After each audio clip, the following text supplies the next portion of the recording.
Hello and welcome to a resplendent Lords in the June sunshine. You'll see behind me that play is almost underway, so I'll be very quick. Just a reminder, of course, that the last time we were here for the Inter-Services T20 at Lords was in 2019, pre-pandemic. The Army won the title then. The year before, the RAF had taken it in their centenary year, and last year it was played at Arundel Castle, and the Army are defending champions.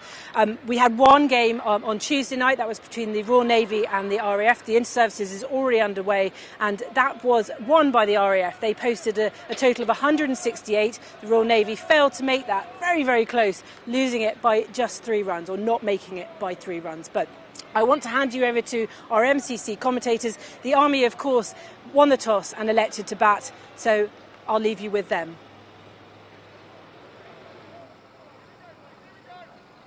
Armed Forces as well, and they'll give us an insight into the cricket that these service people are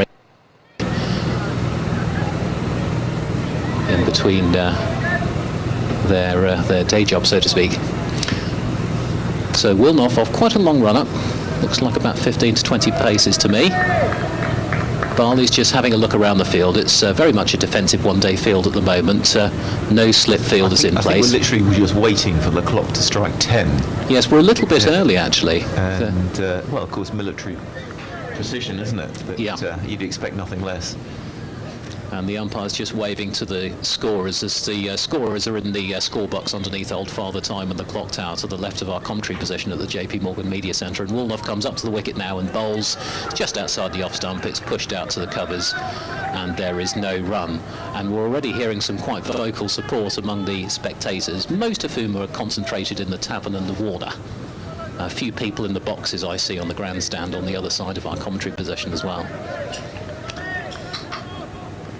And here is Woolner bowling over the wicket. He's there now, he bowls. This is very full. It's flicked off the pad. It's gone down to mid-wicket, and that's a tumbling stop, but they've gone through for their first run. That was quite a tight single, actually, but good understanding between Barley and Fletcher. They committed to the run straight away. Any hesitation, I think they would have been in trouble there. The throw was not great. It's just a little bit wide of the crease, but a safe enough single because they committed to it early on. Yeah, I would say slightly injudicious, actually. I mean, a good throw, and he would have been, Barley would have been a couple of metres out, but as it was, they got away with it. So it's going to be Fletcher on strike now, ready to face his first delivery. This is a full-length delivery just outside the off stump, which is driven straight back to the bowler. Woolnoff fields off his own bowling. Right-handed Fletcher, so we've got a short boundary here going towards the grandstand, so as you'd expect we've got a fielder there at deep square leg. There he'll have quite a lot of work to do. I wonder if they draw lots for that fielding position when you've got the short boundary over there. As Woolnoff comes up to the wicket now, past the umpire and bowls full again, and this is an attempted turn to mid-wicket, but it's just a little bit outside the off stump and wasn't really able to fully get his arms through the line of the ball there, and there is no run, so still one without loss. You're listening to the MCC ball-by-ball commentary service with myself, Ben Feasey, and Nick Headley. More commentators to come. You'll have opportunities to email the commentary team if you wish on ballbyball@lords.org. And this next delivery is played straight into the covers where it's picked up comfortably inside the 30-yard circle, and there's no run. We've got Forces Radio here as well. They're broadcasting, I believe, on their YouTube channel. We're broadcasting on lords.org. So plenty of opportunities to listen to the commentary if you're not able to come down to St John's Wood today. 3 matches here today, so there's plenty of cricket to be played, as this is short and hammered over deep square leg. And that's gone for a maximum, and the crowd appreciate that. Not a great delivery, great execution. End of the over, 7 without loss. Well, I was just about to say there was a very tidy first over from Carl Woolner, and then a rank long hop, and very, very easy for Fletcher just to lean back and cart it over deep square leg for a 6. But the first 5 deliveries absolutely on the money, and interesting decision for the Army to bat first, having won the toss, because this is certainly, it should be a belter of a pitch, and you would fancy that there is an advantage of knowing what you've got to chase. Well, it's going to be Ben Johnston, able rate Ben Johnson, squad number 2. He's going to bowl the next over. bowling off quite a short run-up, and I do think particularly bowling from this end, because of the slope and the trajectory, it is quite difficult to get your line right outside off stump. This is back of a length, quite a slowish delivery actually, and Barley goes up on his toes and tries to cut that, and he kind of checks his shot at the last minute, and the ball just trundles a short distance away from the crease, and there's no run. This is a slightly quicker delivery. It's worked onto the leg side from outside the off stump, but there's no single there. There's a short mid wicket in place, and Barley's just the one run for him so far. Keen to get on with it, and he's off the back foot here, hammers that through the covers. There is a sweeper just in front of the boundary, he'll pick it up, but he's not able to prevent the single, and Barley has his second run. Hewitt fielding in that position, 8 without loss. Yeah, nice bit of fielding that from Hewitt, and always good, isn't it, when you're playing at Lord's, to get in the game and have a good early moment. Oh, I think so. I think an early touch on the ball's important if you've not played here for a while. This is short and it's an attempted cut, but Fletcher's threw the shot too early. Atkin does the fielding from point, and there's no run. I think the ball's just not coming on as quickly as Fletcher anticipated there. This is a much fuller delivery, which is played defensively straight back to the bowler, and there's no run. So, yeah, looks like a pretty flat pitch, a little slowish as well. And this is an attempted cut, really an ugly shot, no great footwork, a swing and a miss. And the keeper picks up the ball from behind the stumps. End of the second over, and the Army are 8 without loss. Well, that over was notable for a couple of things. One, just the single coming off it, but also the speed. Yeah. I mean, I would think that was, what, about a minute and a half? Yeah. I mean, really cracked through it, and of course that is the danger when you've got a bowler who, before you know it, they're through their over and you haven't scored any runs. We'll come back to over rates later, Nick. I've got plenty to say about that. This is back of a length. It's hammered straight over the bowler's head. One bounce down to long on, 4 runs. That was a lovely shot from Barley, and that for me was a shot of the day so far. Yeah, he just stand and deliver, wasn't it? Yeah. Yeah, terrific shot. But I mean, if you look at this over rate we're seeing at the moment, compare it with your average over rates in the Championship, where sometimes you struggle to get even 13 in the hour, and that is short, it's uppercut, it's well over the keeper's head, there's no slips in position, that's gone down to third man, there's no third man either, and that is 4 runs. Fairly low risk shot without any slip fielders in place, as long as you go through this and don't check the shot at the last minute. Not quite where he intended, but a thickish top edge, and just flew away. And of course this will be a very fast outfield as well. Yeah, a little bit for Woolnough to think about. 2 boundaries in his first 2 deliveries of this over. Certainly a quick outfield, comparable to the pace of the outfield we saw in Nottingham a couple of days ago. That's short, back of a length, outside the off stump, and that is hammered through wide mid-off for 4 runs. Barley had plenty of time to get on top of the bounce with that delivery.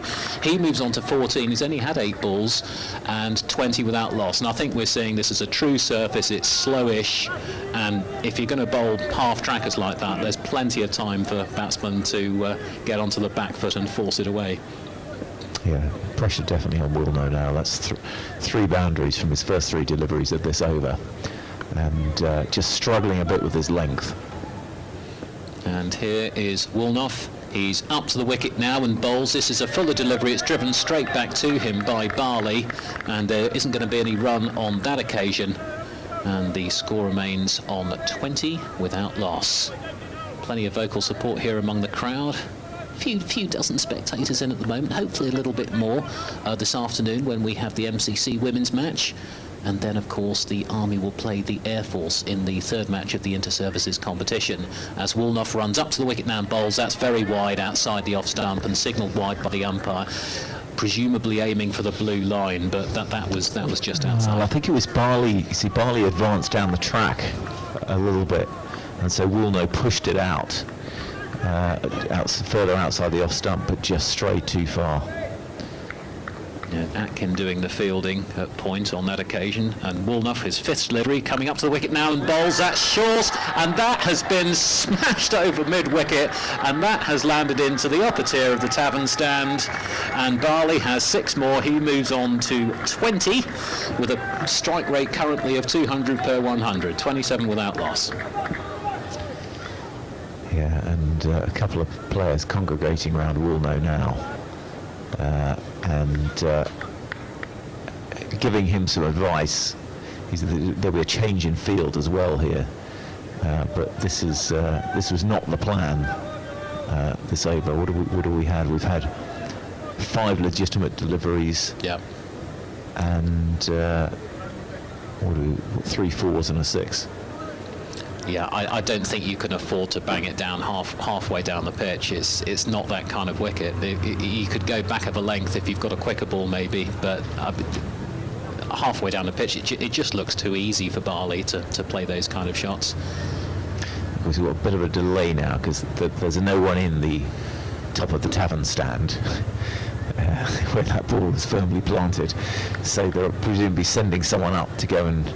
No, actually, it looks to me as though they've brought out a new ball.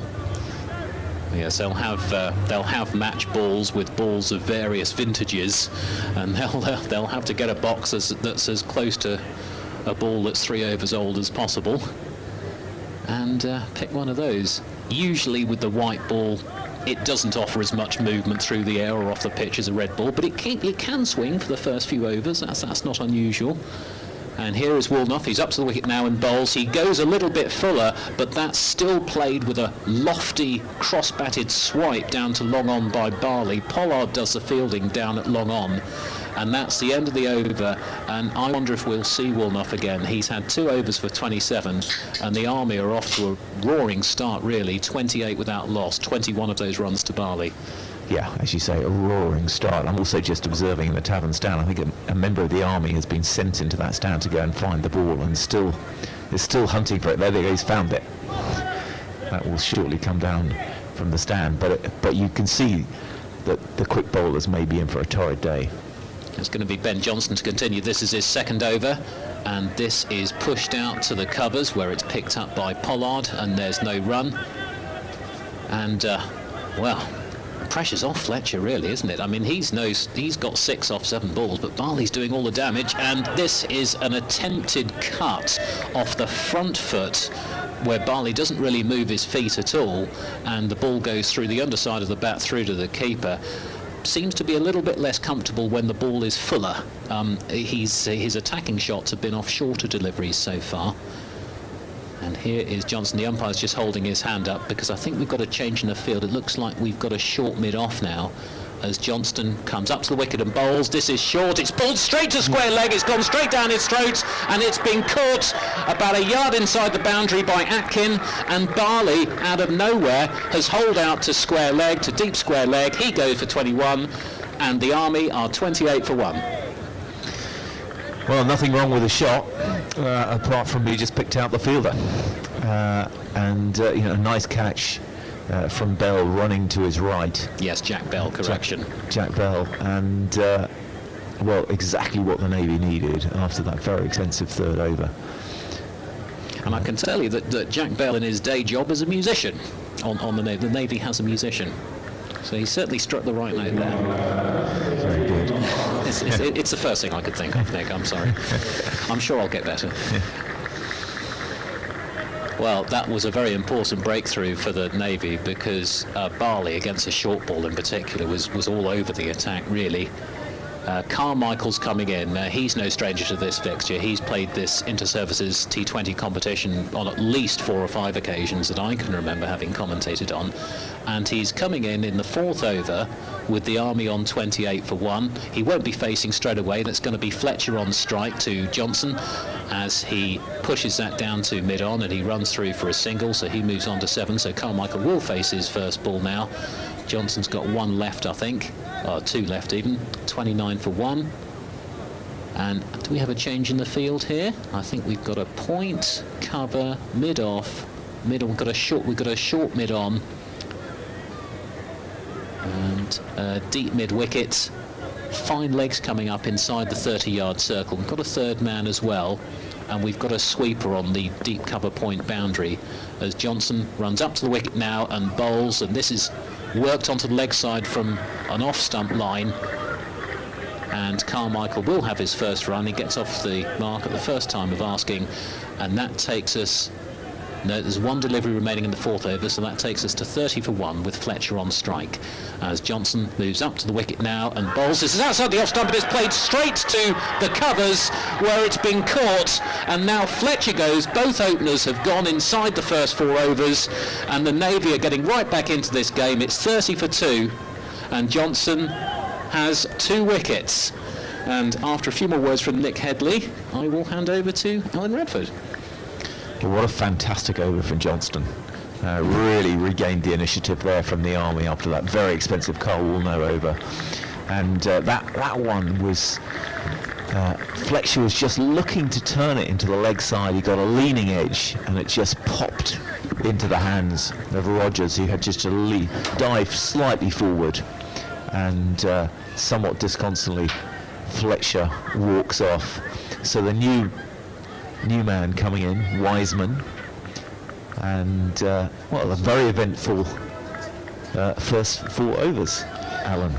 Yes, yes indeed, Nick, and the Army off to a tremendous start, particularly through that previous over where 19 runs were scored.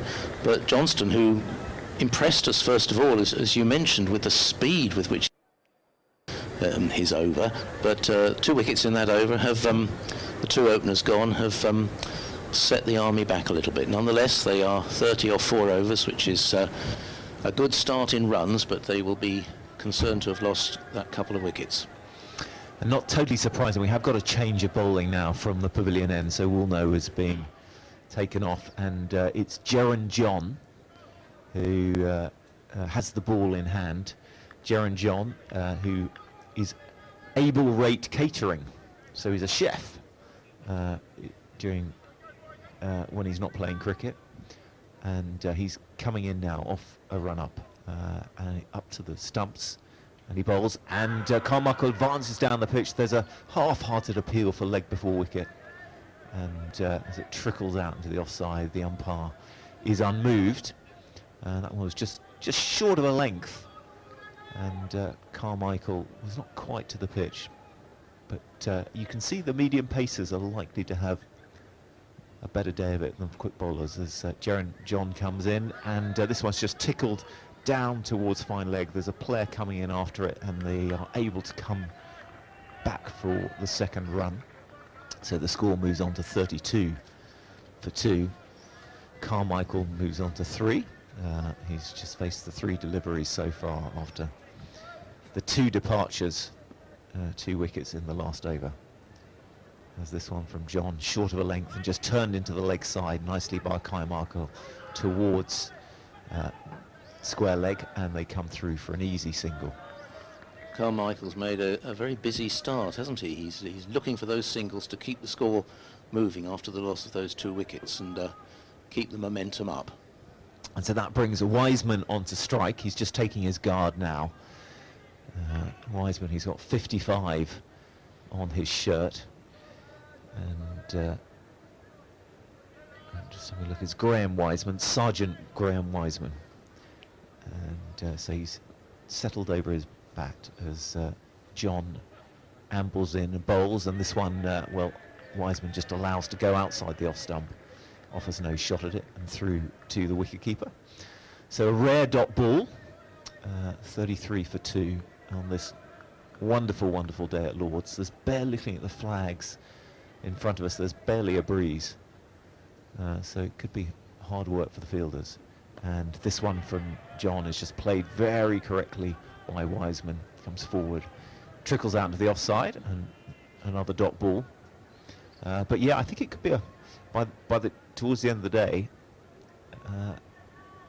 it's going to be quite hot fielding out there. It's going to be hot in the middle of the day, isn't it? And the Army, of course, have got 2 matches today to play. As John comes in, final delivery is over, and it's a good one. Yorker length and just dug out by Wiseman. And another dot ball, so Wiseman remains yet to score. And the score at the end of, what are we, the 7th over. So I mean the 7th over? I don't mean the 7th over. 5th over. 5 overs, yeah. 33 for 2. And that was a good over by John, who varied his length a little bit, conceded only 3 runs, and certainly quieten things down as far as the scoring rate was concerned. But I noticed Johnston is going to stay on for his third over. Very effective spell so far.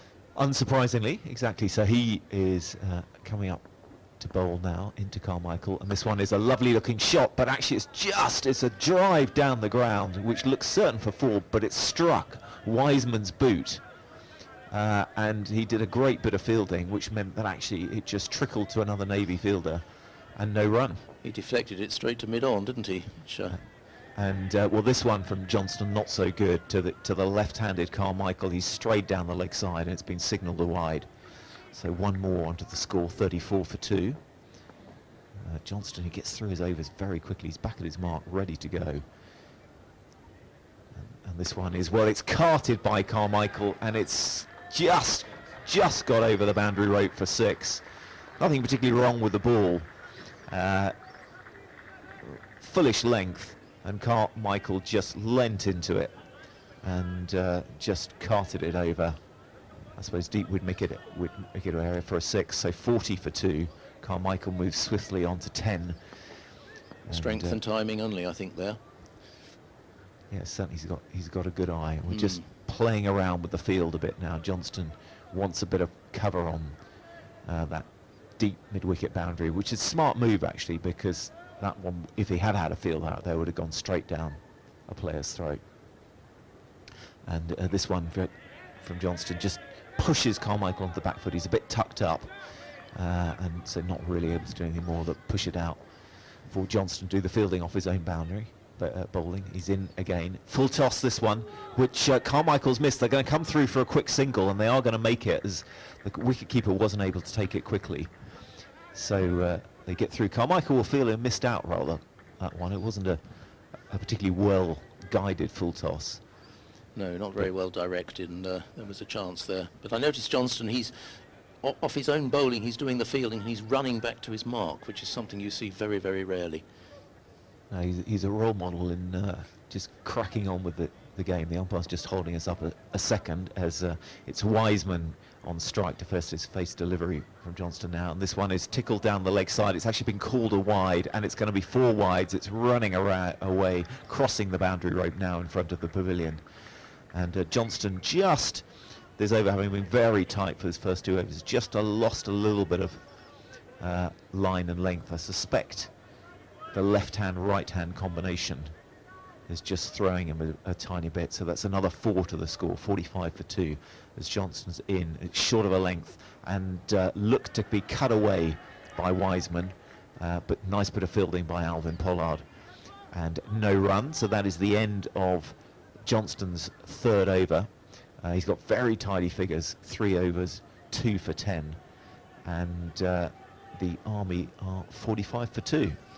12 runs off that over. I noticed Wiseman's now been in for 5 balls, and despite playing that last ball very nicely, he cut it straight to the fieldsman, and there was no run. So Carmichael at the moment is playing a lone hand to keep the score moving. But we'll have John coming back on, who bowled a very good first over, and he'll be bowling to Carmichael.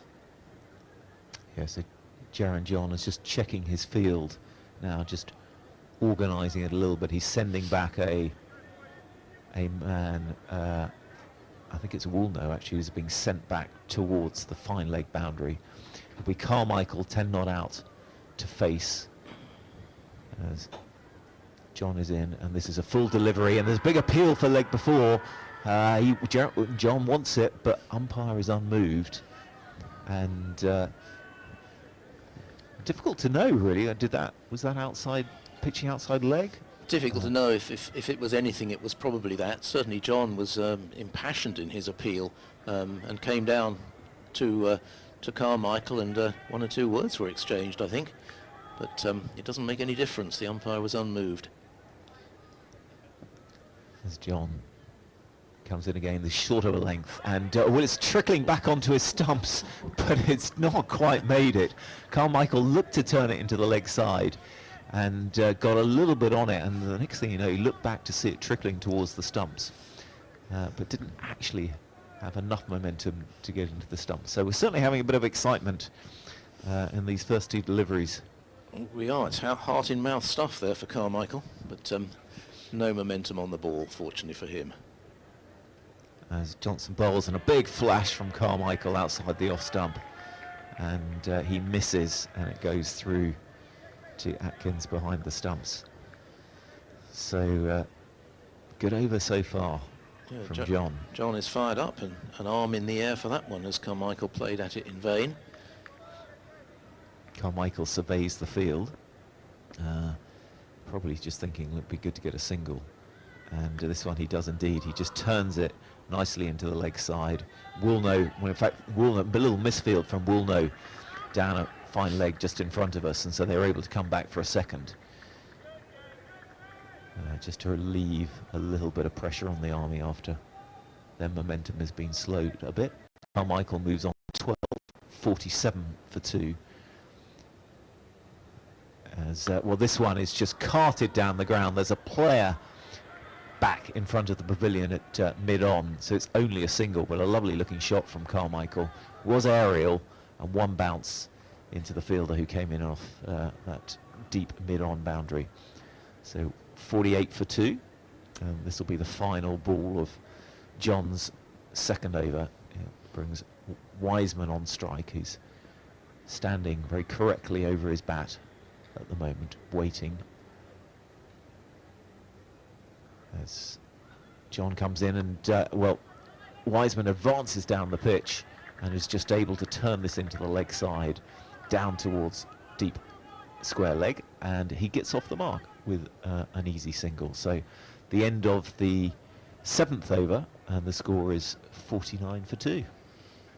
And another tightish over from John, just again 4 runs off it, so 49 for 2 off 7 means the scoring rate is exactly 7 runs and over, but the Army won't be too disappointed with that at this stage. The one thing they didn't want to do was lose a clatter of wickets following the loss of the openers, so a recovery mission going well from their point of view, and Johnston is now coming off after being attacked in that last over, and Hewitt will be the new bowler.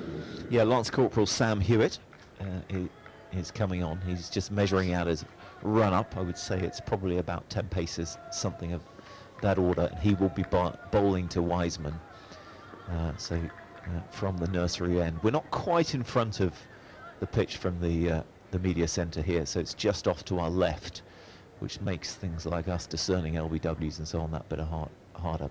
But anyway, here is Sam Hewitt now, and he's in bowls, and a flighted-ish delivery, which is just dug out, and actually is going to be very effectively dug out by Wiseman and guided to the shortish offside boundary for 4.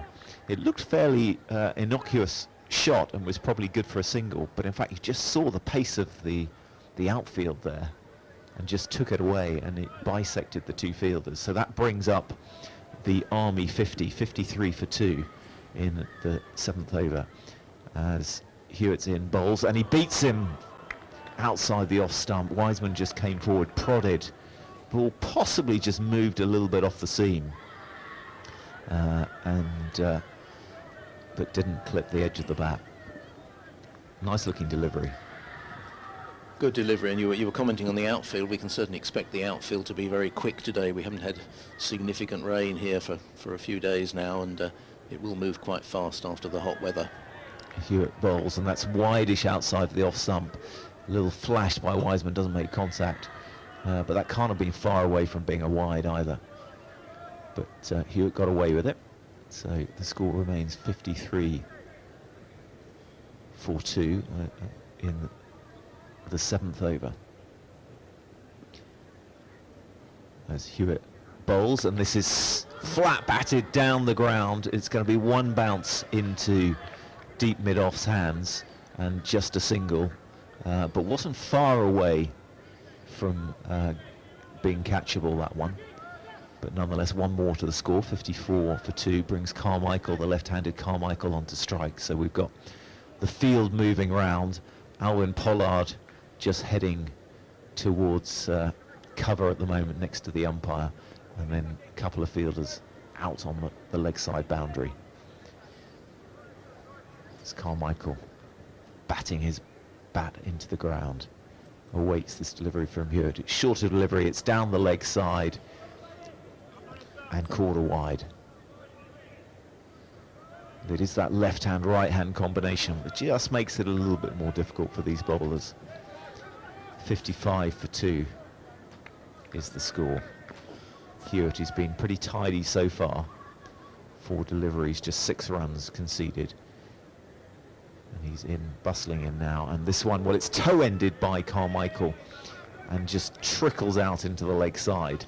But that one looked as though it just died on him a bit. It was a bit shorter, wasn't it? But it just didn't seem to get up at all, and he was on it far too early, and it struck him.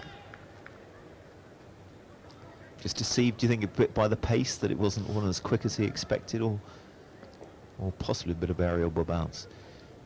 And this one with Hewitt, well, there's a big appeal for LBW, but I think it probably pitched outside leg stump. And so a good over from Hewitt. That's the end of the 8th over with the score 55 for 2. I'm going to leave you with Alan, and Tim Wharton is going to come and join you in summariser. Thank you, Nick. So 55 for 2 off 8 overs. Hewitt is the 4th bowler we've seen today, and that was a good over, just 6 runs conceded, leaving the scoring rate at just below 7 runs an over. And the bowling will now be resumed from the pavilion end. We'll have probably John continuing to bowl, who's bowled 2 overs for 7 so far in a good containing spell. Welcome to the box, Tim. Interesting start to the innings with those couple of wickets, and a bit of a recovery mission underway at the moment. Morning, Alan. Morning, everyone. Yeah, it's been a very compelling first 8 overs, and it's going to be a close game. And see how these two can push on now in the middle overs. We have a change of bowling, by the way. Yes, we have got a change of bowling, which I'm slightly surprised at, but they're obviously going to keep John back for a spell later on. The new bowler is Alvin Pollard, Sergeant Alvin Pollard, number 17 on his back, will be coming in from the pavilion end. We've got 2 men on the leg side boundary. The short leg side boundary. The pitch is over towards the mound and tavern stands. 1 at a deep cover position on the offside, and 1 at long off. So Pollard comes in. He's bowling to Wiseman, who pushes that out on the offside, and it goes down towards the fielder at gully, straight to him, and there is no run. It's a beautiful day at Lord's. You can probably hear through the effects mic here some very enthusiastic support amongst the crowd. Quite a lot of people in the tavern stand, some in the mound stand. That's the side of the ground that's occupied today, and the side nearest to the pitch where this match is being played. Wiseman hits that one out on the leg side. It goes down to mid-wicket. A diving stop there by the fielder, who doesn't pick it up absolutely cleanly, but recovers, throws it into the keeper, and they can only get 1 run. 56 for 2. Wiseman moves up to 7 from 12 deliveries. And with this left-hand, right-hand combination, the field has to change around each time a single is scored. Pollard directing the 2 leg side fielders out towards what will be the longer boundary for the left-handed Carmichael. Pollard bowls again, outside the off stump. That's driven hard down the ground. Is it going to be caught? No, he doesn't quite get to it. I thought for a minute that might have been a catch for long off, but he didn't quite get to it, and they complete 2 runs. Carmichael goes to 15. That was a drive down the ground. He didn't absolutely get hold of it, and the fielder running in couldn't quite get there to take what would have been a very good catch. So Pollard resumes, and that one's again hit hard down the ground to a wide mid-wicket position. 1 run to Carmichael. 59 for 2. Carmichael playing some aggressive shots. He's 16 off 17 so far. 59 for 2 in the 9th over. It's clear he's just taken his gloves off, actually. We've got a pause in play. I think his hands are getting pretty hot out there, and he's just rubbed them in the dirt to try and get a bit more grip on the gloves. It's going to be a warm day today. That's played on the leg side, and it's 6. Well, it would have been a magnificent catch if that had been taken. It went over the fielder's head. He couldn't quite stretch up to it. So 6 runs to Wiseman, short ball and hit over deep square leg for 6 by Wiseman. It's a good effort from the fielder out there at square leg. He tried, didn't he? Number 5, Sam Hewitt. Couldn't quite see how far above his head it was, but he certainly made a gallant attempt. Wasn't far away. So this is the final ball of the over as Pollard bowls to Wiseman. Hits that very hard. This one could be no. Well, it goes over the head of one fielder and the other one can't quite get to it, and that's just lands just before the boundary on the leg side down by the tavern stand. Another 4 runs there to Wiseman, who suddenly decided to take the long handle to Pollard with a 6 and a 4. And at the end of 9 overs, it's 69 for 2. Yeah, it was an aggressive over from Carmichael there. He got away with a couple of chances. That catch early on in the over, he drove it hard to mid-on, and it was just, we could see from here, it was spinning, swinging a bit in the air, and the fielder had a few problems picking it up and just left his run a bit late. So couldn't quite get to it, so it landed in front of him. But, you know, it's a great effort from Carmichael. He's really intent on scoring runs quickly. The effort that went over the square leg fielder's head for 6 was a great shot, but equally the same fielder pulled off a great stop earlier in the over and saved 3 runs. So Navy are trying their best in the field. Indeed they are. So Sam Hewitt will resume from the nursery end, just adjusting the field. Carmichael will be on strike. So we've just got deep cover on the offside and a long off as Hewitt runs in, bowls. That's turned on the leg side by Carmichael. That's over the fence, over the rope for 6 runs, and a little bit of width there, and he got good contact with that one, and that's another 6 to Carmichael. Yeah, 75 for 2. That was a bit too easy for Carmichael. He flicked it off the legs. It was a full-length ball on a leg stump, and he helped that on its way over the square leg boundary. We've seen Carmichael in these tournaments before. He's a very, very effective operator. And he comes down the pitch and drives at that one, makes no contact. Wicketkeeper takes it cleanly and throws it in at the stumps, but doesn't hit the stumps, and Carmichael was probably safely back in any event. So he's continues with this aggressive approach. 75 for 2. Yes, I think we've got plenty of fireworks ahead. Yes, I mean on this pitch in these conditions, we can expect a high score. That one's played nicely on the leg side. Good shot, beautifully timed, and the fielder running round from deep mid-wicket can't quite get there. He made a good effort to get there, but it was always running away down towards the mound stand boundary, and another 4 to Carmichael. This partnership now worth 49 runs. Made it a very good lick. Hewitt runs in, Carmichael tucked up a little bit there, and all he can do is just play that back to the bowler, who feels off his own bowling.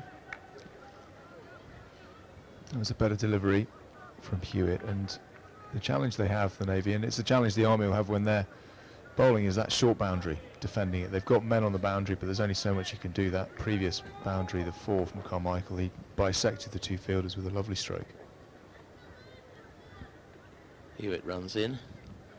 Carmichael down the pitch, strikes him on the pad, runs out on the leg side, and there is no run. Yes, this pitch is a little bit closer to the centre of the square than some pitches we see for these fixtures at Lord's, but it's still a very attractive boundary option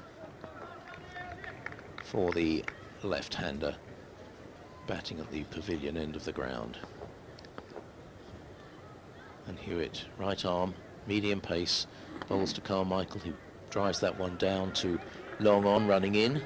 They will take an easy single, which takes the score up to 80. That is indeed the 50 partnership, made off 36 balls in 24 minutes, which also tells us, of course, that 6 overs have been bowled in 24 minutes. That's an average of 4 minutes, which means 15 overs an hour, which is pleasing, isn't it?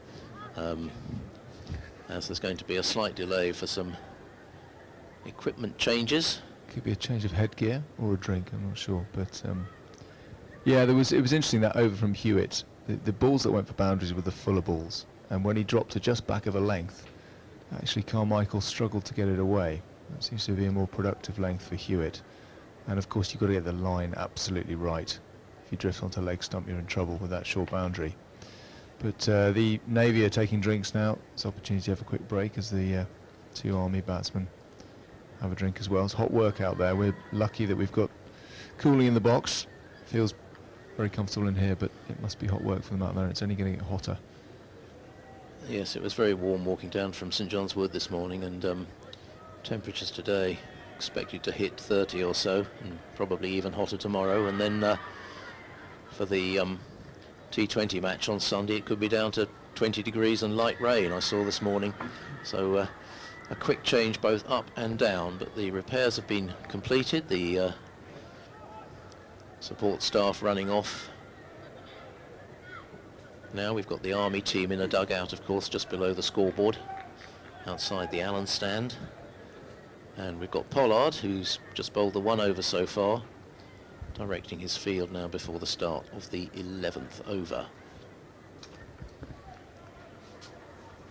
Carmichael is not afraid to swing his arms to anything where a little bit of width is on offer, but he's perhaps not been so effective against the better directed straight deliveries. So we've got 3 matches for you today, as I'll tell you about those in a minute, as Pollard comes in to bowl the 11th over. That one is turned on the leg side by Carmichael. There will be at least a single. There will only be a single as the fielder runs in from a deep mid-wicket to keep them down to 1 run. After this game, we've got the MCC women against the UK Armed Forces Cricket Association women. MCC women play a large number of matches through the season, and this is one of theirs against the Forces women team. Pollard comes in bowling to Wiseman. Wiseman drives that one back to the bowler. And following that match, we've got the concluding match of the day, or the concluding match of the Inter-Services men's tournament between the Army and the RAF. And just to remind you, the RAF beat the Navy in the match between those two services by 3 runs. That match took place last Tuesday. Good tight match. Pollard bowls, that one's on the leg stump, and it's driven down to deep mid-wicket, and that's 4 runs to Wiseman. No chance of anyone reaching that. Nice stroke on the ground. Wiseman, who took a while to trouble the scorers in this innings, but he's settled in now very well, and he's got 21 off 16 deliveries. Carmichael is on 28, and this is turning into a very useful partnership in the context of this innings. The Army, who won the trophy last year, probably favourites today, and they won the toss and chose to bat first. Pollard attempts to hit that one a long way, attempting to emulate the shot we saw early on from Barley into the higher tiers of the tavern stand, but he gets a bottom edge only, and it runs away past the wicketkeeper for 4 runs. But they all go down in the book, and he'll be quite happy to see his score jumping up to 25, 89 for 2. Yeah, he got away with that one. He was going for the big heave over mid-wicket and the bottom edge. Beat the keeper down the leg side. Entirely justified, I think, at this stage of the innings with the position. That one's hit out on the leg side, but again, it's a little bit of a bottom edge on that, and it just goes out to the fielder at a short mid-wicket position, who picks it up and returns to, that's Rogers who fields that, and returns, Will Rogers. He's a captain in the Royal Marines, and he returns that to the bowler. No run, 89 for 2. This is the last ball of the 11th over from Pollard. That one's nicely played, nicely played. Fielder didn't even bother to move. It was just a few yards away from him. He vaults the boundary boards very athletically, picks up the ball, no danger of the lost ball there, but a very good over there, particularly for Wiseman, who's now gone ahead of Carmichael, and it's 93 for 2 after 11 overs. Yeah, that was a cracking shot. That was pulled fiercely, 1 bounce over the boundary. It travelled at some speed. As you say, the fielder was not far away but couldn't get to it. Wiseman has accelerated. Carmichael looking good. These two Army batsmen moving along very nicely. 93 for 2 off 11 overs. They'll be looking to double this score at least, I would think, if they can stay in. But we're going to change of bowling again from the nursery end. It could be a bit of spin by the look of it, Alan. So we've got number 11. Yes, number 11, Milligan. Robert Milligan. See what we can find out about Who's Roberts. an engine technician. Yes, I think you're right. Double the score would take us to 186, and certainly 180 plus looks to be on the target with 8 wickets left and 9 overs to go. And just having a word with the captain there about the field. Carmichael will be on strike. He's been a little bit starved of the strike lately, but certainly from the look of the run-up, we will have a little bit of spin now. Comes in, bowls a full ball. That's beautifully played. Well, that's a lovely shot for 6 by Carmichael there. It was aerial, but not particularly high. Entirely safe. Nobody there to stop that through mid-wicket, and takes the score to 99 for 2. Carmichael looking very, very confident indeed. There's a full ball there outside the off stump, and it's carved out on the offside through point, and that's another 4. So 10 runs off 2 balls. The score is mounting up very quickly. It's 103 now for 2. We've just had 2 balls off the 12th over, and this total is assuming substantial proportions. There's a shorter ball there from Milligan, played back to the bowler, who palms it down the ground, but Carmichael's able to take a single, so good rotation of the strike, 4-6-1, and he hands the burden over to Wiseman. 74 these two have now put on in only just 7.5 overs they've been together since the second of the openers was dismissed. Milligan bowls a full toss there. It's hit out on the leg side. That's one bounce over the rope there for 4, down to the Warner stand. And this is turning out to be a very expensive over indeed. 15 runs from it so far, off just 4 deliveries. Wiseman to 33. Very fine batting indeed from the Army. They're finding the gaps nicely, which is an impressive part of this partnership. Yeah, Milligan needs to pitch the ball. He's had 3 full tosses out of 4, and they're the ones that have been hammered so far. He needs to get into his rhythm. Yep, no time for that, unfortunately. That's another full ball driven down the ground by Wiseman for a single. 1 run. 109 for 2. I think the right-left combination isn't helping the Navy here. It's harder for the bowlers to settle. Fielders moving around frenetically between, when the batsmen change ends. And that's hit very hard. Well, beautiful shot by Carmichael there, wide of long off, and that's 4 runs down the ground. So, how many runs did that over go for? 20 apparently. That was 20, right? A big over. Best over of the day so far for the Army. So at the end of 12 overs, it's 113 for 2, with Carmichael 43, Wiseman 34. I will leave you with Tim and hand over to Avinash Safwani. Thanks, Alan. Well, that was a bonus over for the Army batsman, 20 off it, and we'll see if the Navy have faith in Milligan and allow him another over, but it's going to be Pollard, by the look of it, to continue from the pavilion end. He had a good couple of overs. He's pretty pacey, described as an all-rounder, and experienced cricketer by the look of it. Morning, Avinash. Good morning, and a beautiful morning it is. An expensive over, that one by Milligan. That's going to cost him. Yeah, he struggled to find his length. Yes, and the full toss to Carmichael on leg stump is only going to go in one direction. And I suppose it's difficult for a slow bowler to come in and immediately find his line and length. Agreed. Yeah, and it's not easy, and you do probably worry when you've got a short boundary. There is the psychology of having a short boundary, which is difficult to deal with. Yes. Particularly when you've seen what Carmichael has been doing to your fellow bowlers in the meantime. But actually, there's going to be a change of bowling from the pavilion end. We thought it was Pollard. They were just consulting as to who the next Army bowler is going to be. It's going to be number 5 coming back on, I think, which Hewitt, is, I think, yeah, Sam Hewitt's going to come on from the pavilion end. He was bowling from the nursery end before, and again, with this right-left combination, you've still got to be very careful not to drift onto leg stump to the right-hander, who's got that short boundary that he's eyeing up. It's going to be Wiseman to face, the right-handed batsman. He went for 17 off his first 2 overs. Hewitt.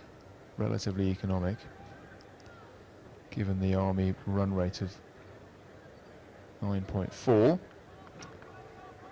Okay, so it's going to be Hewitt coming in from the pavilion end. He starts his, he's still going to consult with the umpire. He's not actually starting his run up slowly. He's just tossed something to the umpire. Not sure what. Carmichael's taking the opportunity to stretch at the non-striker's end. Here comes Hewitt up to the wicket now and bowls. That's on middle and stumps, hitting away to the mid wicket where it's fielded by Pollard, who's got a strong arm, straight back into the keeper there. They take a single. Score takes on to 114 for 2. Wiseman 35 off 22. Carmichael 43 off 28. Now the left-handed Carmichael is going to take strike. Quite an open stance. I'll give you the field in a minute after this delivery from Hewitt. He's up to the wicket now and bowls. That's struck Carmichael on the pad and gone out into the leg side. There's an appeal, but only from the bowler, not from the keeper. They run through for a leg by. 115 for 2.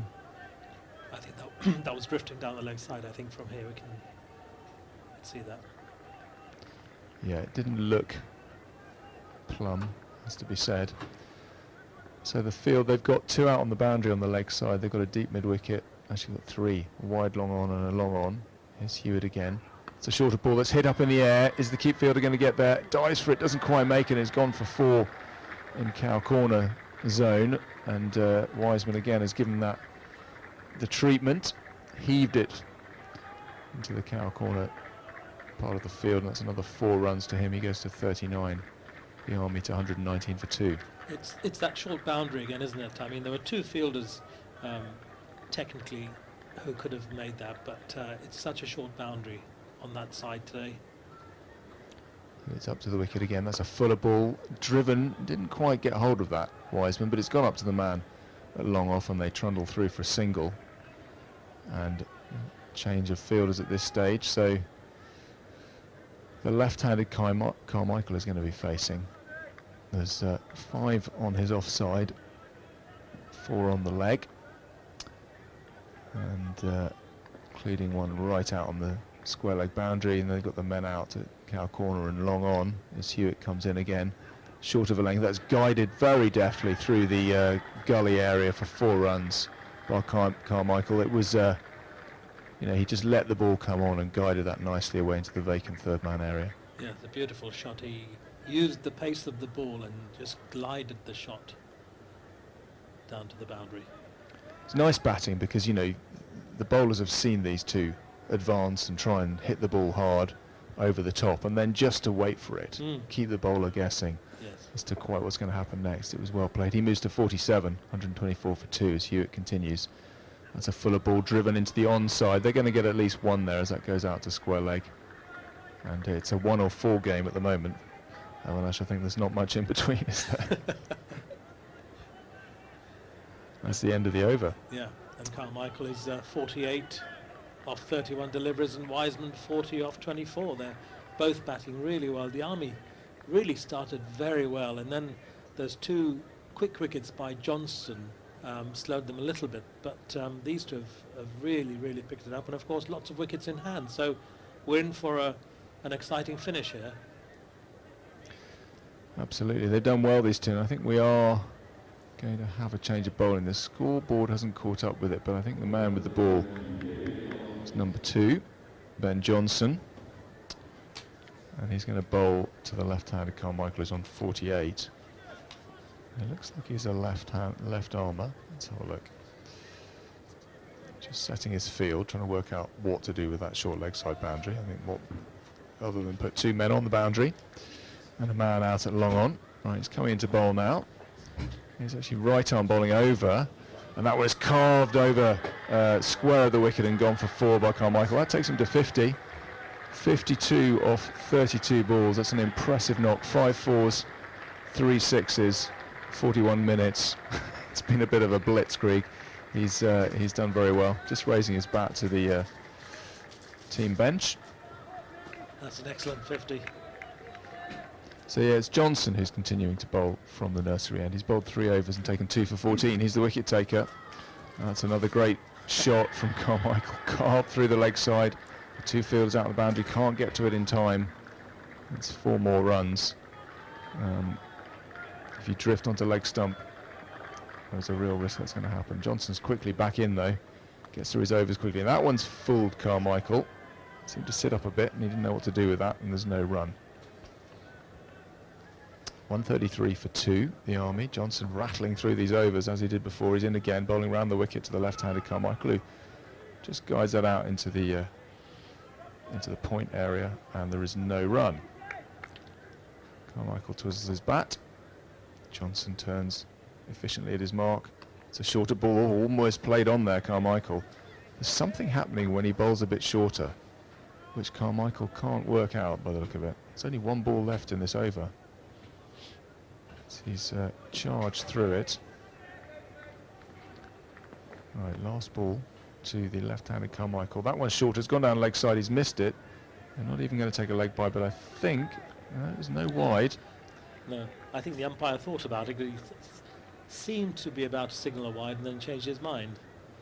Yeah, I think because it brushed the pad, they got away with that. So that is the end of the 14th over. 133 for 2. Johnson has 4 overs complete now, 2 for 18. By far the best figures of the Navy bowlers so far. Very efficient in every respect, not conceding many runs and certainly not taking very long to get through his overs. I think Johnston's style, a brisk way of getting through the overs is really effective, because he just doesn't let the batsmen settle. The batters just, before they know it, he's back there again. Absolutely, very efficient. So Hewitt's going to bowl his last over from the pavilion end. He's bustling in now up to the wicket, bowling. Oh, that's a huge hit. It's gone high in the air. Is that going to come down? Pollard is under it. I think he's taken the catch. Wiseman has holed out at long on. Very disappointed. That hung in the air a long time. Actually, I'm not sure it was Pollard. We'll check who took the catch. It was a good catch. I think it was John. John, that's right. He sized it up, braced himself ready to take the catch, and made no mistake. So that's what the Navy needed. 133 for 3. Wiseman departs, caught John, bowled Hewitt for 40. And otherwise, those two could have gone on causing some damage. So that's it's a good breakthrough for the Navy. An important wicket, that one. And the ball was up there for ages, absolutely ages. I don't think it was particularly timed all that well. And I thought at first the fielder perhaps hadn't got it, but it just was up there for so long. He waited for it patiently and then took it very well. I thought for a moment the fielder was just going to watch it sail over his head, but he was actually just eyeing it up. It had gone very high, as you say, Avinash, and he did well. He was in the right position for that shot. So it's a reward for Hewitt, who's bowled 3.1 overs, 1 for 28. The new batsman is Narayan. Give you some more information on him. Denson Narayan, Sergeant Denson Narayan. Yep. Originally from Grenada. He's an all-rounder, and his cricketing hero is Brian Lara. Not a bad cricketing hero. Let's see if we can see if he can emulate Lara. He's also left-handed. Oh no, hang on, they crossed. Carmichael is striking. Apologies. So Carmichael will continue. Hewitt coming in now. It's a fuller ball that he drives out and misses. Can't be far away from that. There was some excitement. No, it's called a wide. Goodness me. An offside wide. That was a fairly harsh call potentially, but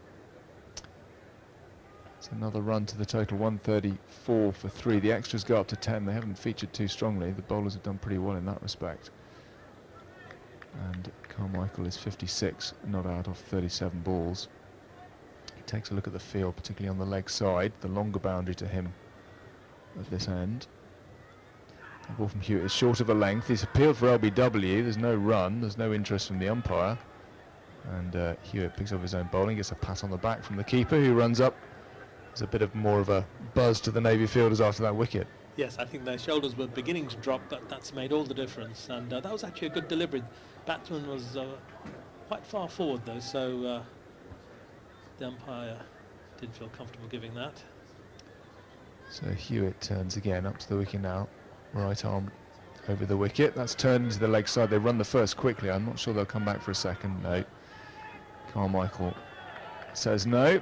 That's going to bring Narayan to face his first ball. Just going to look at the pitch. Taking guard. Very smart, the Army, in their red kit and red pads. And just having a look at the field, you've got 3 out on the leg side boundary, the familiar format of long on, cow corner and deep mid wicket. Man round the corner at fine leg. 3 in the circle on the offside and 1 out, sweeper cover boundary and long off. Hewitt comes in again now. Short of a length, played dab down to the man at the short third man, there's no run. And 2 balls remaining in this over. Hewitt 1 for 30, 135 for 3. The run rate's a 9.2, very respectable rate from the Army. Probably only going to go in one direction in the last 5 overs. And I suspect Narayan will try and get Carmichael on strike. So that ball is full outside off and played and a miss. Drove at that, not wholeheartedly, but didn't get to it, and it wasn't called a wide. So it's no run, another dot ball. Very valuable at this stage in the game. So good crowd in today, you can probably hear them. We've got some school children in enjoying the game. So Hewitt, last ball of his spell. That's full and driven uppishly over the man at cover point, and that's going to go for 4. Nice shot to get off the mark from Narayan. It was aggressive, uppish, but got away with it. And that's the end of that over. 15 overs gone. 139 for 4. Narayan 4. Carmichael 57. Hewitt's finished his spell. 4 overs, 1 for 34. And it'll be interesting to see who the Navy put on to bowl next, because Johnson's also bowled out. That was an excellent shot by Narayan to get off the mark.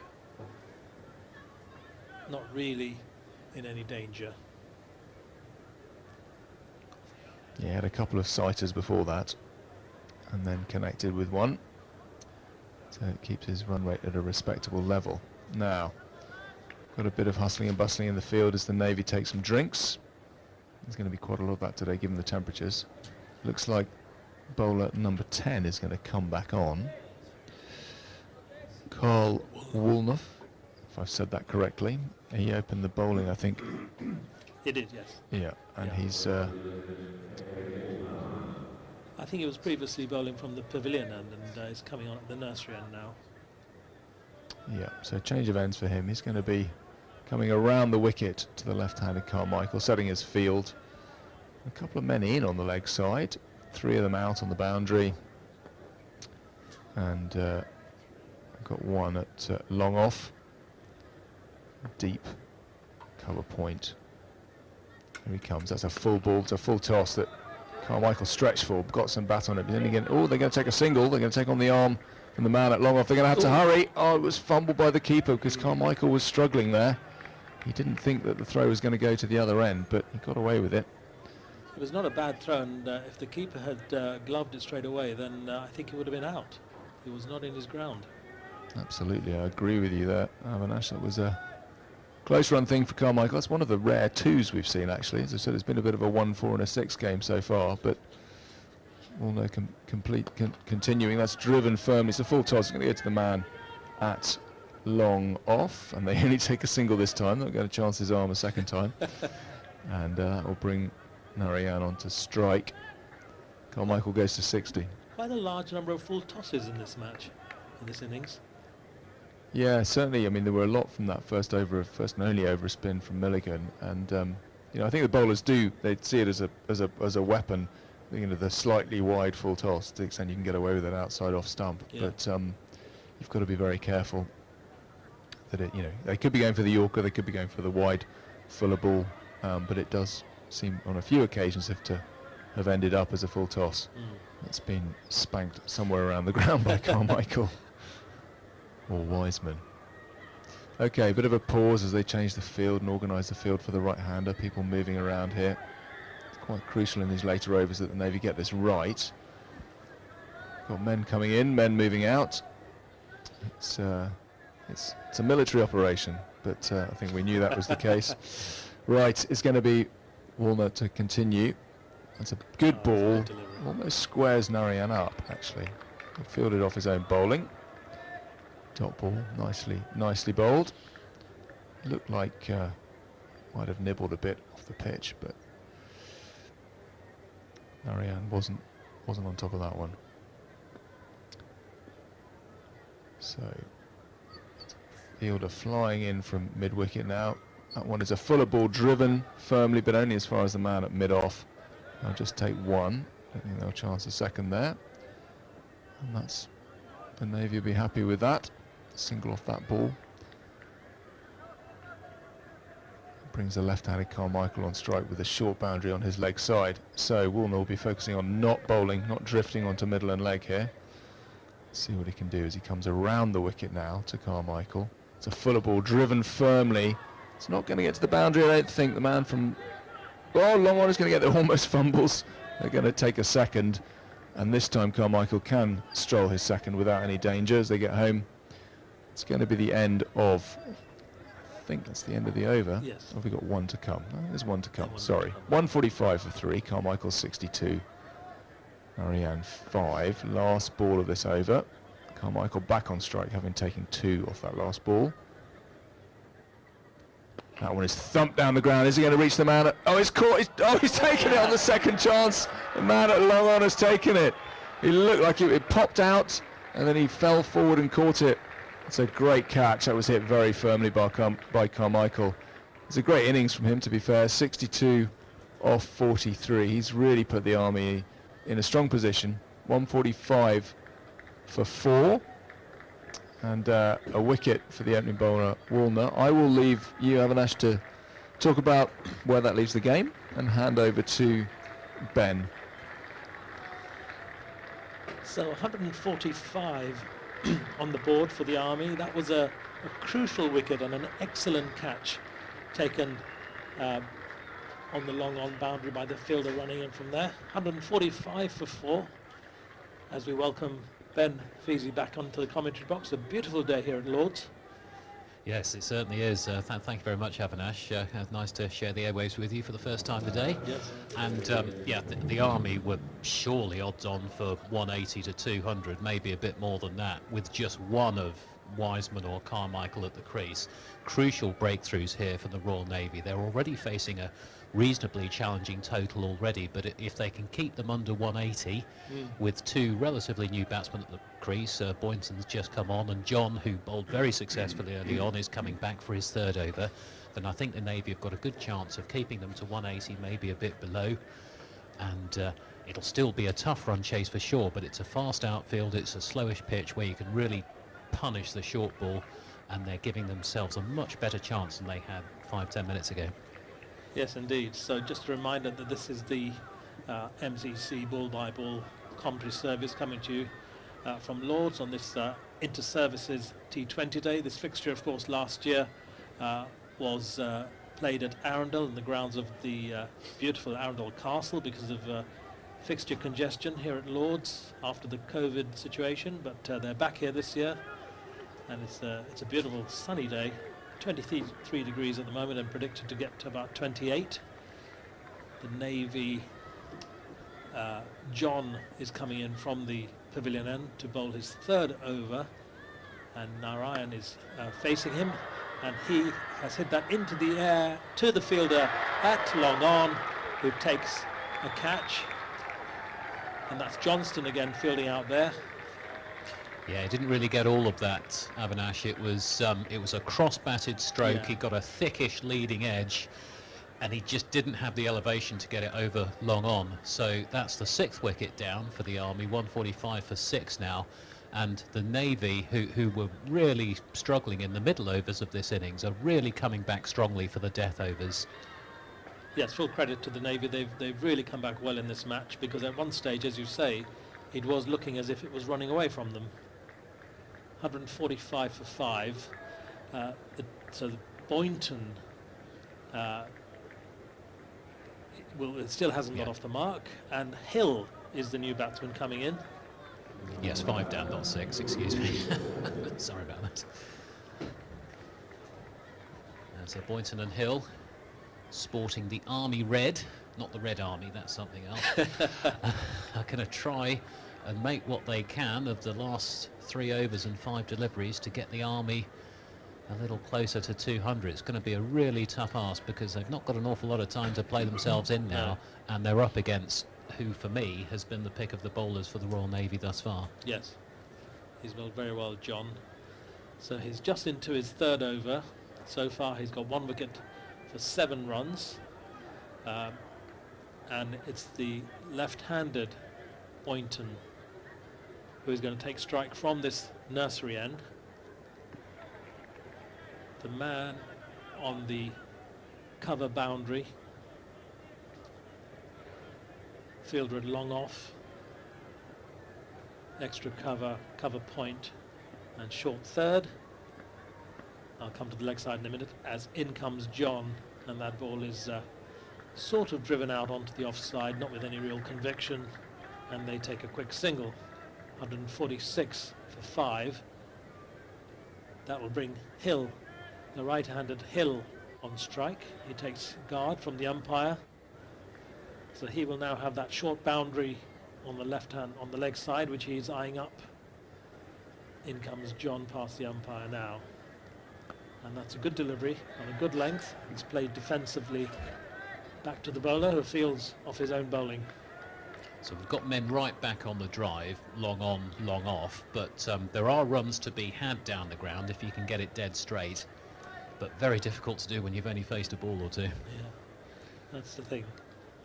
John comes in again, and that's a full-length ball, a big appeal by the wicketkeeper and the fielders on the leg side. Umpire is not interested, there's no run.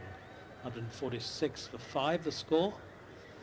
I'm not sure quite what they were appealing for there.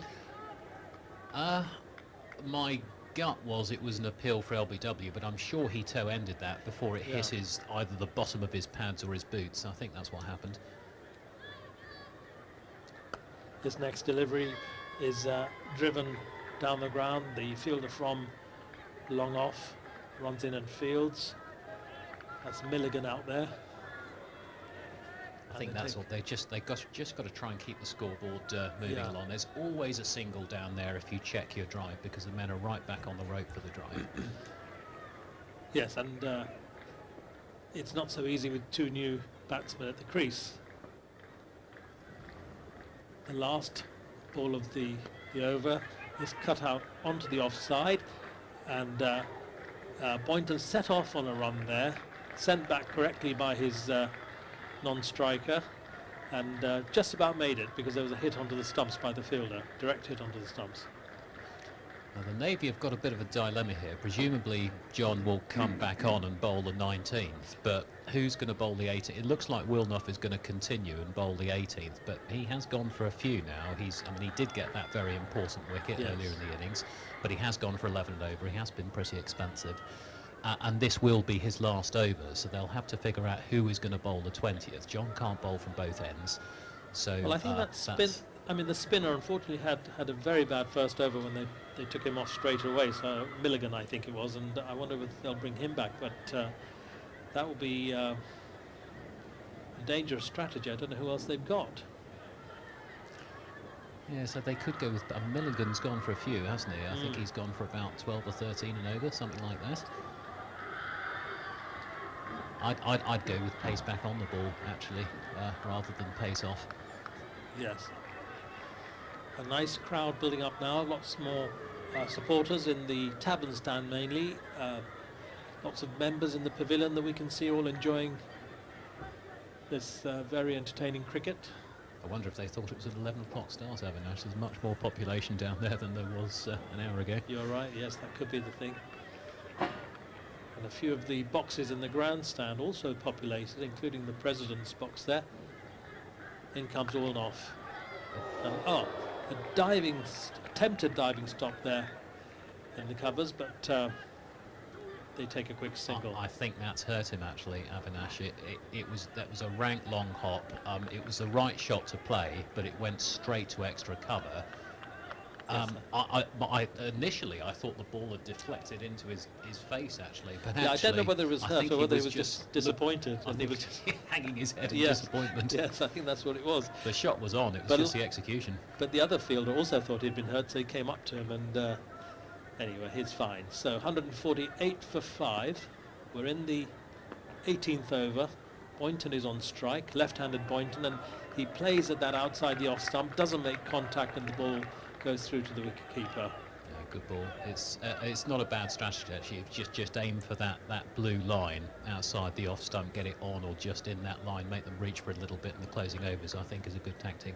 Yes, it's got to be outside the off stump now, because the bowler is from the nursery end, so that short boundary is on the leg side for the batsman. That's the next ball is driven out into the offside by Boynton, where the fielder from long off comes in and fields. They take just a single, and that will bring the right-handed Hill on strike at the pavilion end, and the fielder coming in from the cover boundary. Oh, and that's bowled him. Yep. Bowled him, a great delivery, middle and off. I think he was uncertain about the line of that delivery, middle and off as you say, and I think his instinct was to play that down the leg side, yes, but it was a little bit too straight. He was a bit late on it, played around it and lost his off stump. Yes, I think he was beaten for pace there, wasn't he? Yeah. He was trying to play it in through the leg side as you say, but I think he just wasn't on it quick enough. And a wonderful sight to see the bails flying off there, middle and off stump. Well, Wilnoff's come back very, very strongly after taking quite a pasting from Wiseman and Carmichael earlier on. Yes, that's a good comeback. It's a good decision by the captain to bring him on for this over. 149 runs on the board for 6 wickets now. We've got 2 balls left of the 18th over. So this is a very good comeback by the Navy. At one stage it was looking quite difficult for them. You can see a spring in their step as they all go back to their fielding positions. The new batsman coming in is Dearden.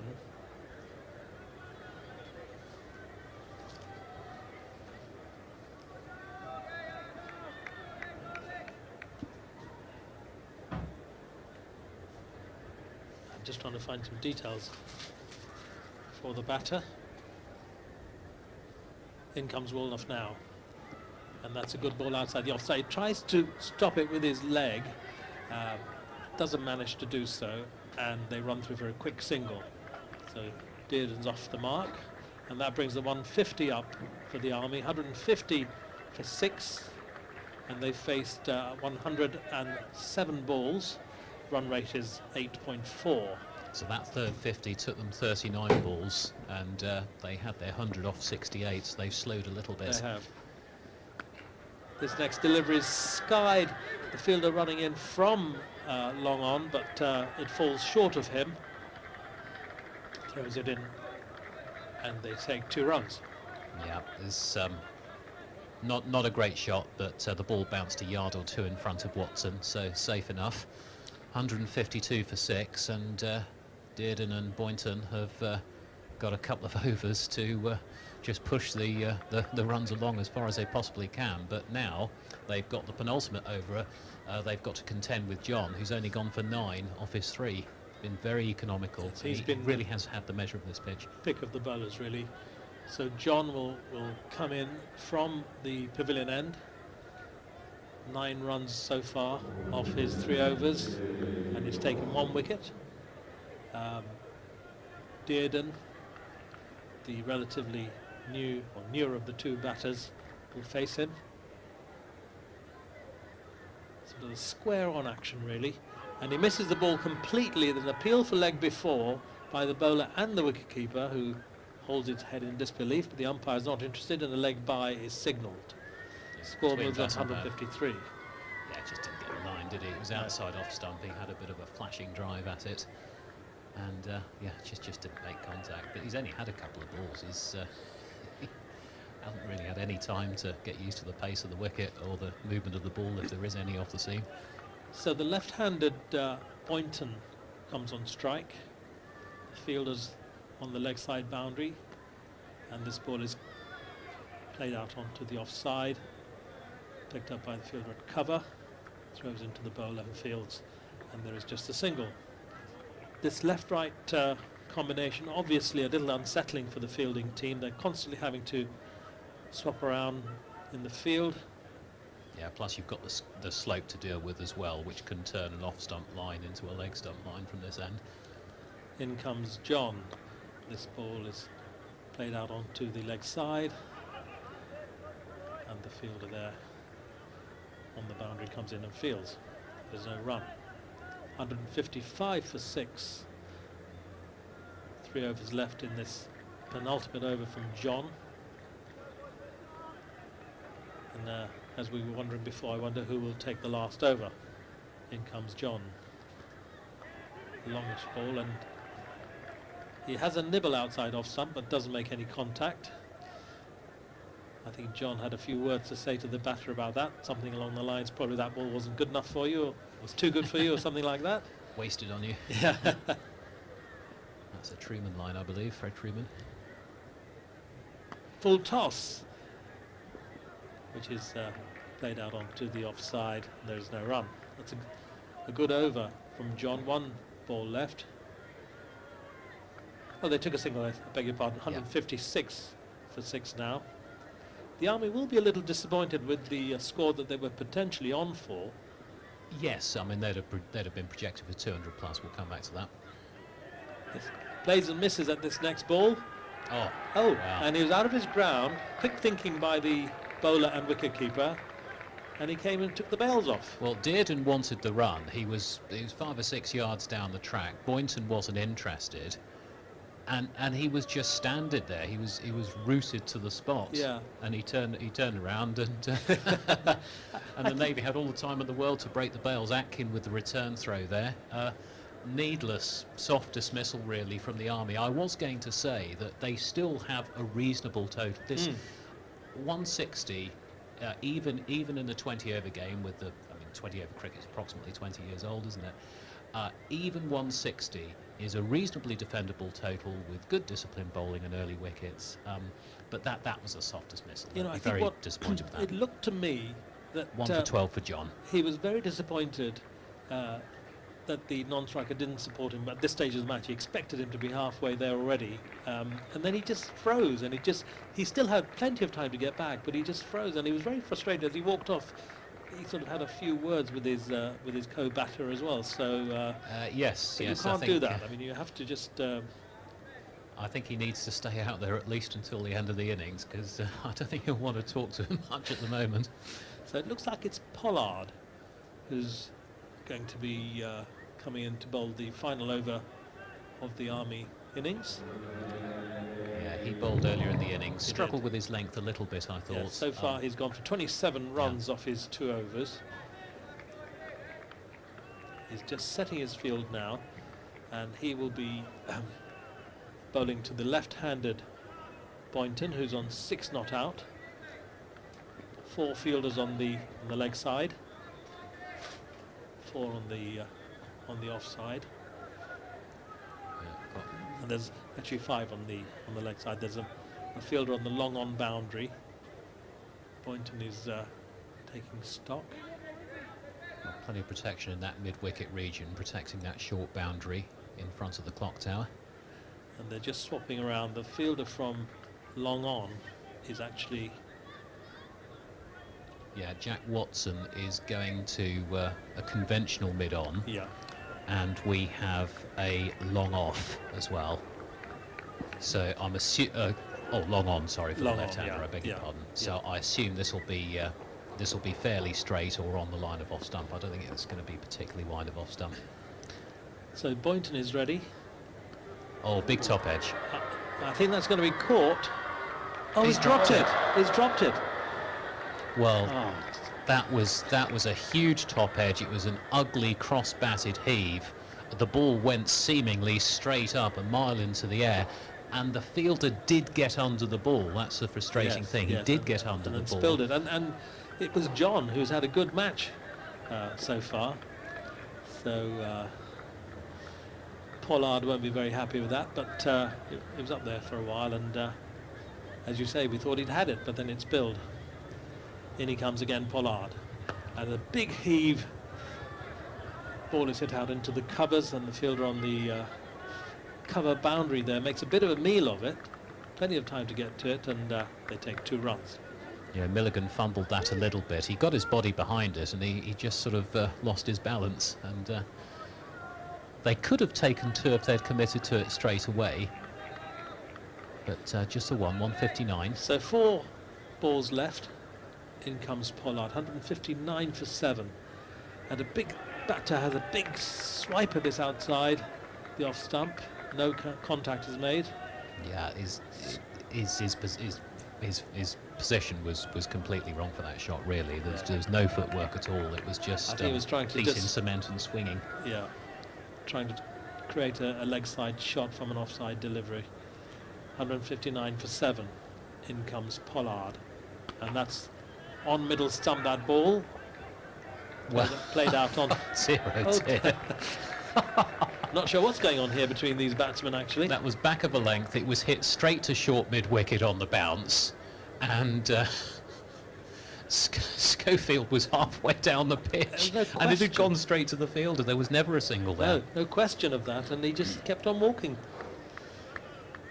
No, I'm afraid the wheels are rather coming off what has, for the first 3 quarters of this innings, been a very, very good performance from the Army.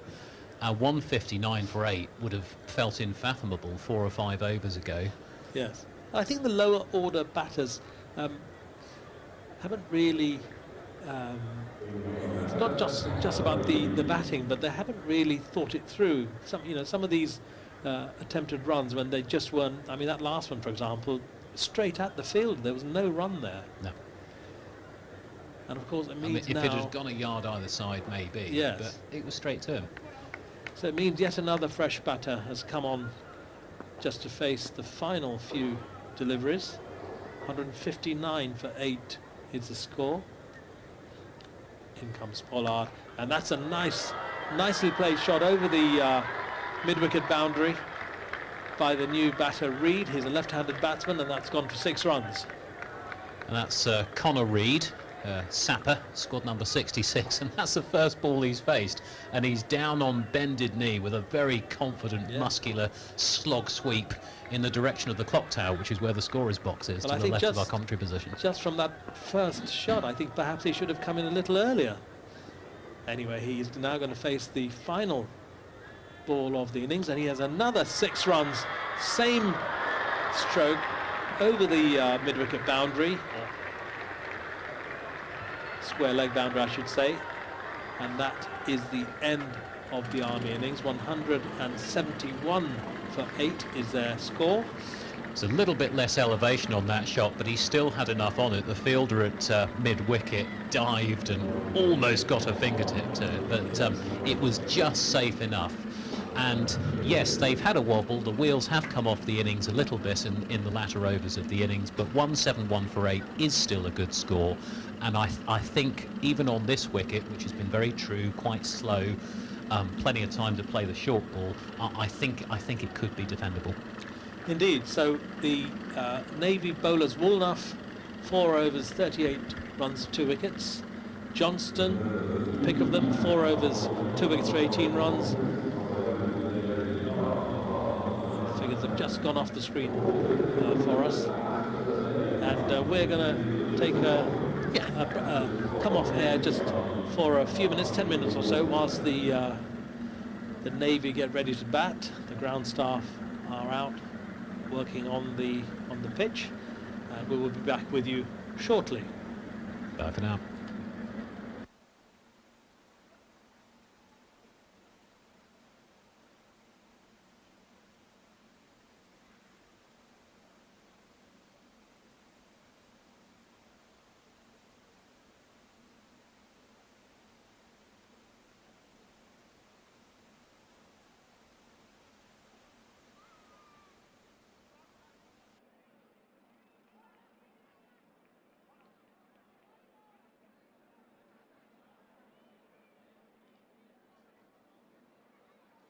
You join us here at Lords for the innings break between the Army and the Royal Navy. We're here for the Inter-Services T20 back at Lords for the first time since 2019.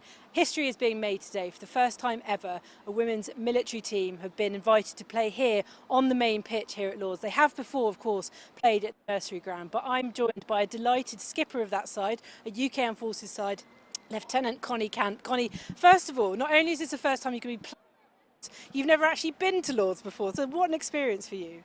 Yeah, it's pretty impressive. I've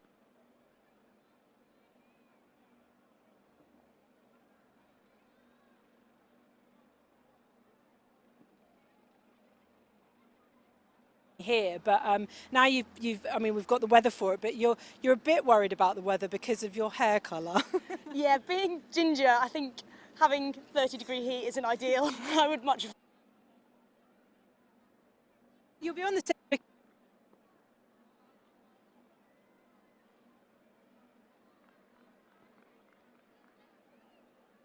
play. Yeah, I think just going to play the game came into play. I've got an idea. I'm not going to let the nerves or the occasion get. And what's the UK Armed Forces sort of set up like? What sort of names have you got in that side? I know some of our forces watchers viewers will recognise some of the names. Yeah, so it's a really strong team this year, really impressively strong. We've got some of the old and bold, like Amanda and Potgreiter, who's played here regularly for the MCC, and Vaggers, the same again. And then we've got people from the Navy, Lugal, playing, which is really exciting, and Lucy Fisher from the RAF, who's in the squad. So a mix of players, and it's very exciting. A good army presence. Your Inter-Services coming up later this summer, but given the strength of the Army side historically, you know, it is largely made up of Army. But that you as a captain, must be nice to play with people you play with day in, day out. Yeah, I think it really helps the side, and I know the Army's lucky to have such a strong.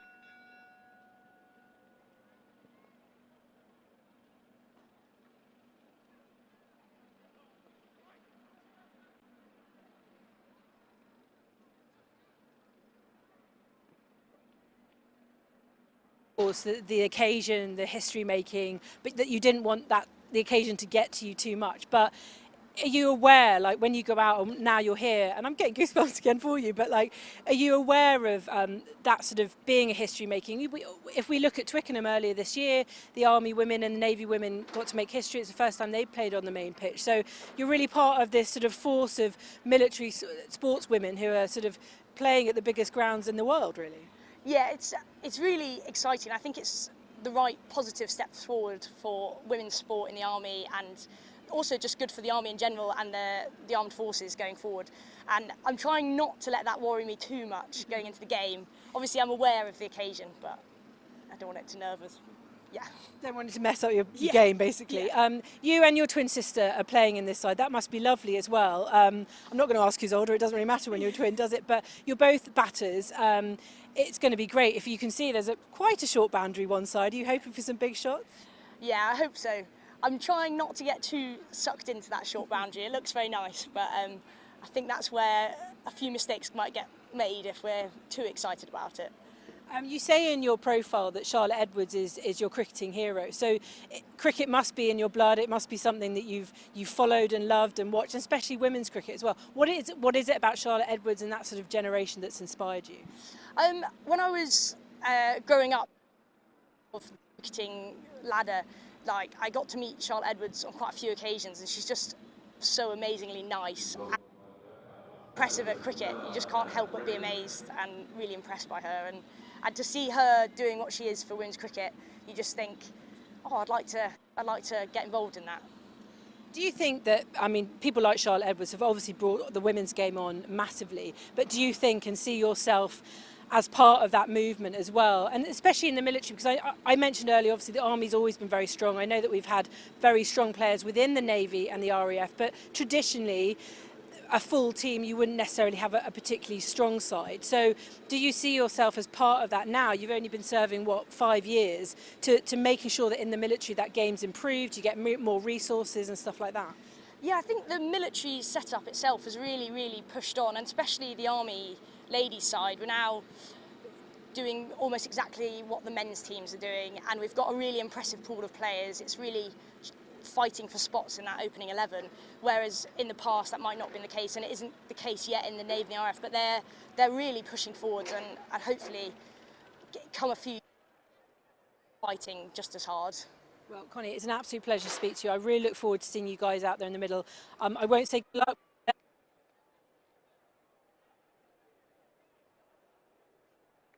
Forces women's cricket as well.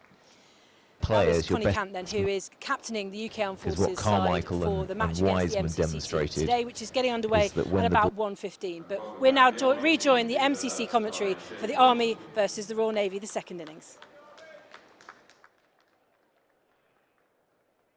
to quickly get on it. And then I think it's the smart use of bowling as well. The quicker bowlers, the good batsmen will find it easy to score from. I think the way you use your spinners, the way you use your medium pacers, is a critical element of it.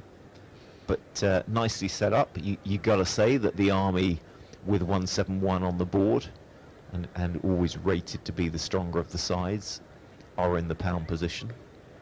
But 171 is definitely gettable. Oh, absolutely. The umpires, Mellor and Rennie, are already in the middle. The Army are in the field, resplendent in their bright red uniforms.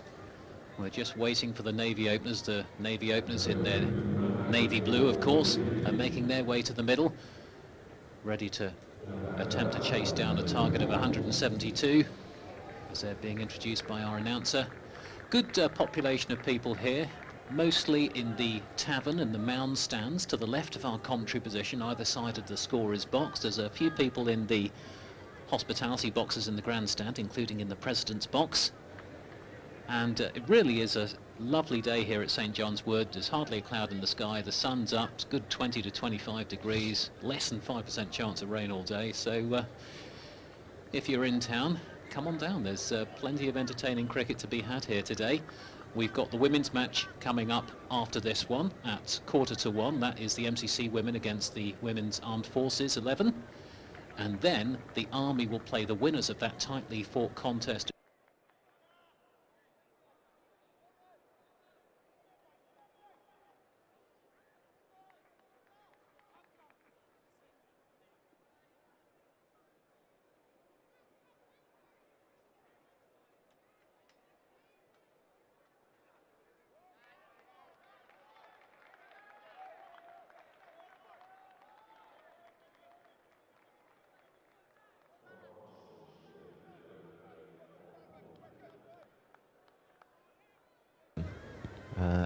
What is the left arm coming over? He's born in Durham and has represented Durham as well. Yeah, it's a very good standard of cricket among all the armed forces teams. As Hodgson comes up to the wicket now and bowls, that's slightly back of a length, and Bell goes through the pull shot a little bit too early, and the ball actually goes right behind him and bounces in front of the keeper. So just slightly misjudging the line and the pace of that delivery, really, and there's no run. And yeah, Hodgson's bowling quite a decent line here. He's slightly back of a length maybe, and he's getting the ball to bounce a little bit more than Bell was anticipating, I would say, and that's quite awkward to face at any time, really, particularly in the opening overs of an innings where you're chasing down 172.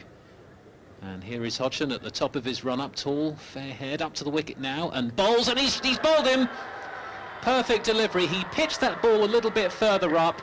It went past the bat, and that has taken out the middle stump. Lovely delivery, maybe just a hint of movement in off the seam at the last moment. Bell misjudged it. He's gone without scoring. Royal Navy 0 for 1. Cracking delivery.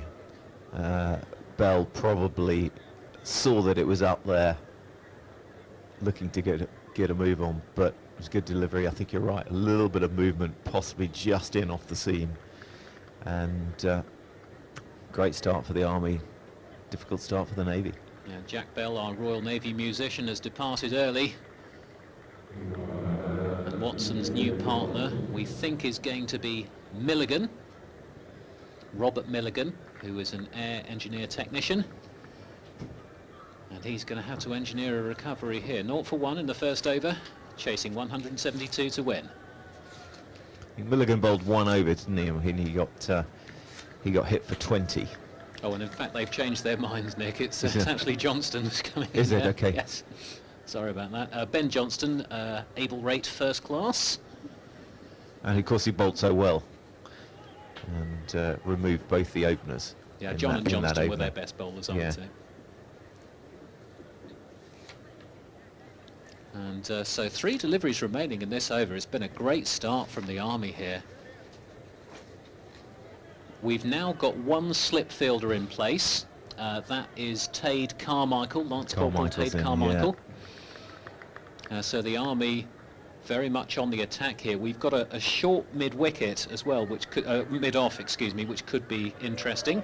That's outside the off stump, making Johnston reach for it a little bit. But I wouldn't be at all surprised if we saw him pitch it up a little bit more to try and get Johnston driving, and that will bring the short mid-off into play. That is Ross Dearden, Staff Sergeant Ross Dearden, fielding in that position. Yeah, and I think just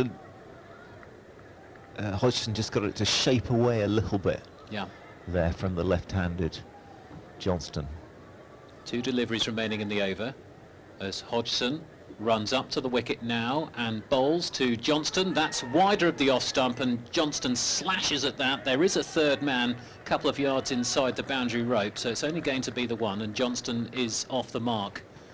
And we do say this, I've said this before myself, there is less movement with the white ball, but if you are going to get movement, it's most likely to be in the 5 or 6 overs. It might swing a little bit in that time, a little bit of movement off the seam, but you wouldn't expect an awful lot from the middle overs onwards. I think that's right. What you see here is with Hodgson, I mean, he's a quality bowler. It's a bit more pace, it's a bit more bounce. Yeah. And so far he's getting it in the right spot. Watson facing his first delivery. This is a full-length delivery. There's an appeal for LBW. I think there might have been a little bit of bat involved. In fact, no signal. No, yes, sorry, there wasn't a pre-signal from the umpire that I noticed, but that has come off the pads. It did look a little bit leg side as well, so that's a leg bye. And at the end of the first over, the Royal Navy are 2 for 1 with the batsman dismissed, Bell bowled by Hodgson off the 3rd ball of the innings. Yeah, well, just the start that the Army wanted, but long way to go, and this is unlikely to be a pitch where the Navy are bowled out over 20 overs, so it's all about a couple of batsmen getting in. And it's going to be Warrant Officer Yuri Hill to bowl the first over from the nursery end. And he's just redirecting his field. So the keeper's right up to the stump. So I think this is going to be pace off the ball. We've still got that short mid-off in place. We've got a more conventional mid-off as well, cover and cover point, and a third man inside the 30-yard circle, and that's driven straight to mid-off and dropped. That was straight term. I think it went straight in and straight out again. He has his back to us from our position here in the commentary position, but I think that went straight in the buckets and straight out again, and they've stolen a single. I mean, you've got to say that wasn't great cricket. It was a slow full toss that it was Watson, wasn't it? Watson just batted straight into mid-off's hands, and it just bounced out. Yeah. How costly a miss is that going to turn out to be? We'll find out later. So this is a slow delivery which is played straight back to the bowler, who takes it on the bounce. There's a little smattering of applause there. I don't think they realise that was a bump ball, but it's a dot ball nonetheless. And here is Yuri again. This is a drive. It's a big top edge. He hasn't got all of that. Mid-on is trying to get underneath it. He can't quite get there. And he did have to run a good few yards to get near that ball. He didn't quite get under it, and the Royal Navy have stolen another single. That was Lance Corporal Liam Fletcher fielding in that region in a short, wide-ish mid-off. And this has been a really ropey start here from the Royal Navy. I don't think we've seen any run come off the bat that wasn't a bit streaky so far. That's a pretty accurate reflection of what's going on at the moment. I think it's just a question of them just getting their head down a bit. There's no need to go for it too much at this time. The runs are out there.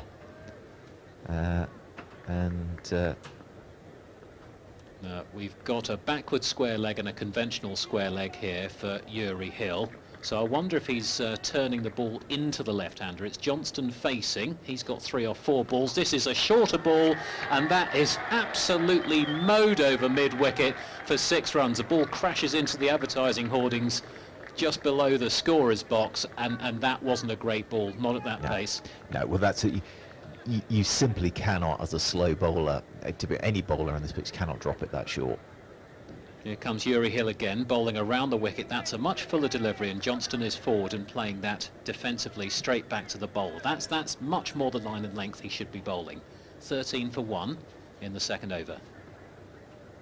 Here comes Hill, up to the wicket again, and this time it's a little bit wider of off stump, and Johnston's happy to allow that to go through to the keeper, no run.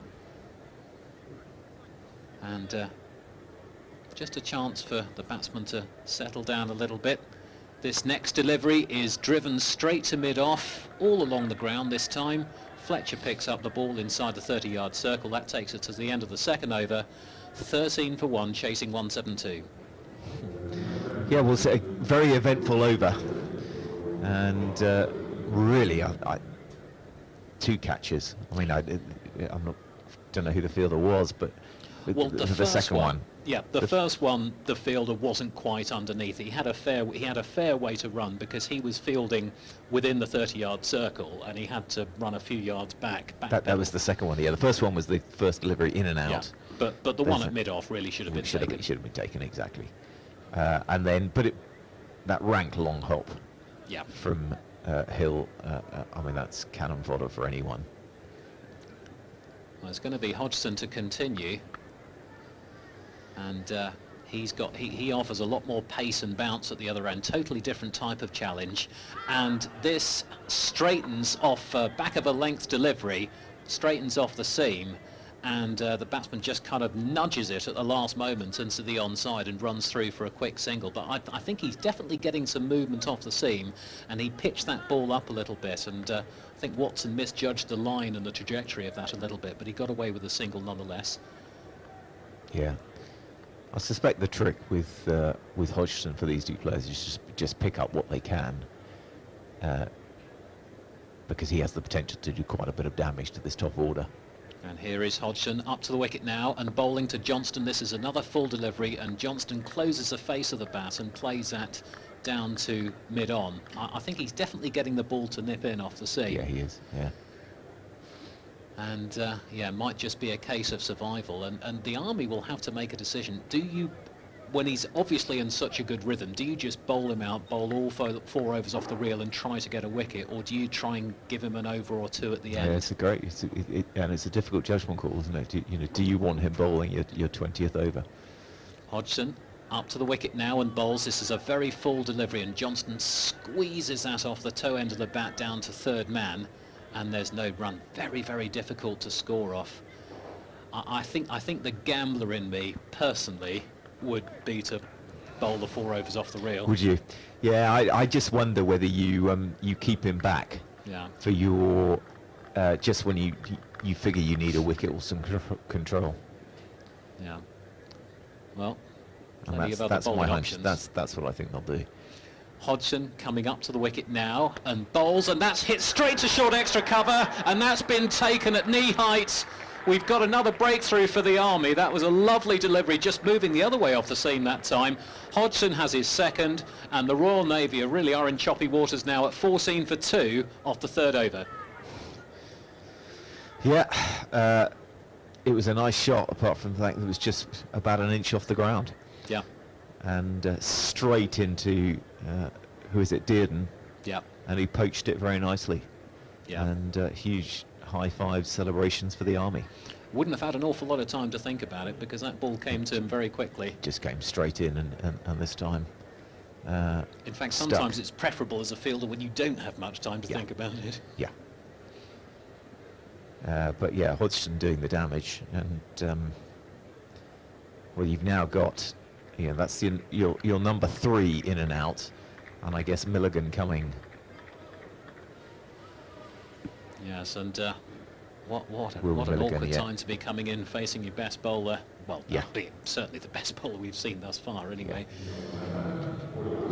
I guess this is the nature. I mean, if you think about Hodgson, you know, he was on the books at Durham. He looks a class act. He looks, by some margin, the highest quality bowler that we've seen so far. And so the strategy is twofold. For a batsman, how do you just play and not ensure that he doesn't do too much damage to your top order?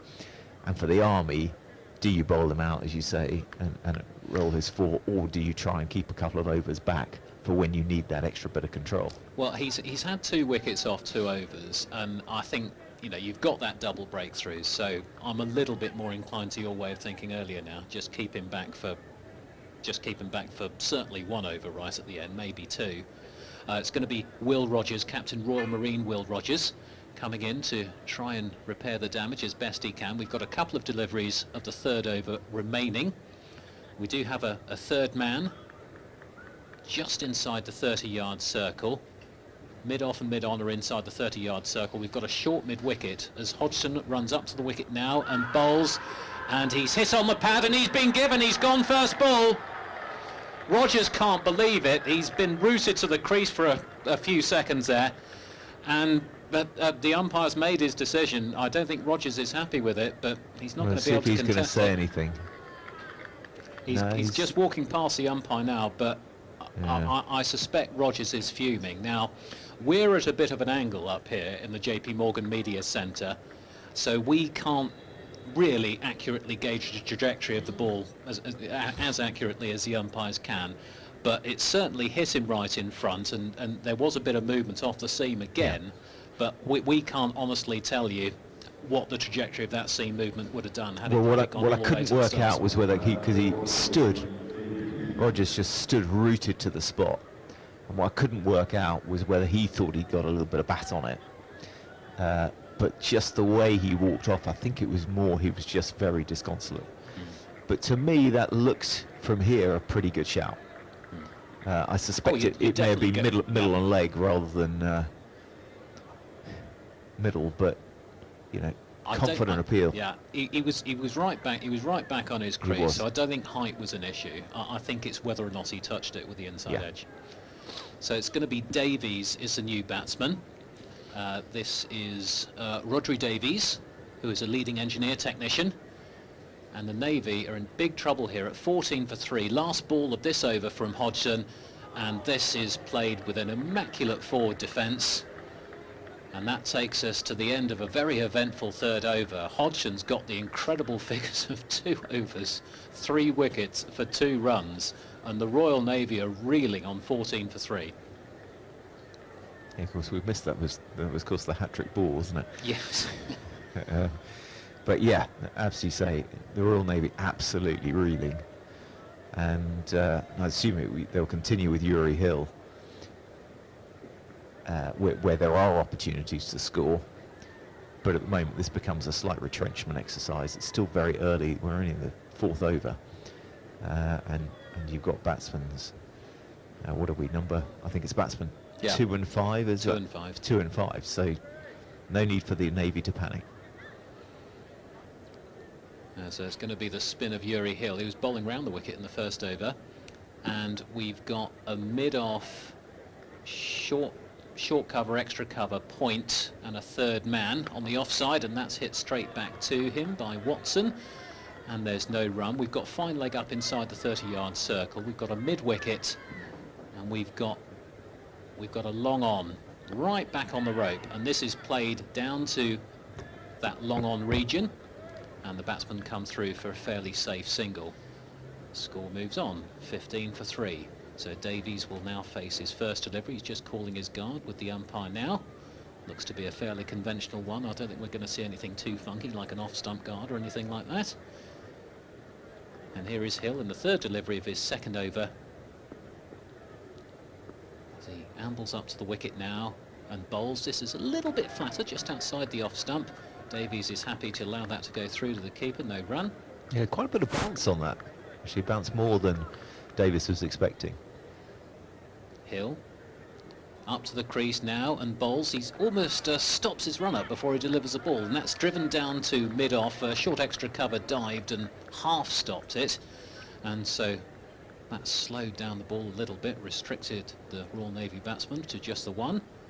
And Hill running up to the wicket now and bowls, and this is played up to cover point by Watson, and there's no run. Hill's looked very, very tidy here. He had that one awful half tracker in his first over, but apart from that, I don't think he's turning it an awful lot, but I think he's bowled a very tidy line and length. And this is driven. This is a little bit too full, and that's driven. That's just gone over the boundary rope at long off for 6. Bouncing just in front of the tavern stand there. And that takes us up to 22 for 3. A lovely shot there. Very, very nice flowing drive through the offside. Yeah, again, it just illustrates there are runs to be had here. It's that short leg side offside boundary, so to our left in front of the mound and tavern stand. So opportunities to score, and just very important that the Navy, from this place, if they panic, this could be a whitewash.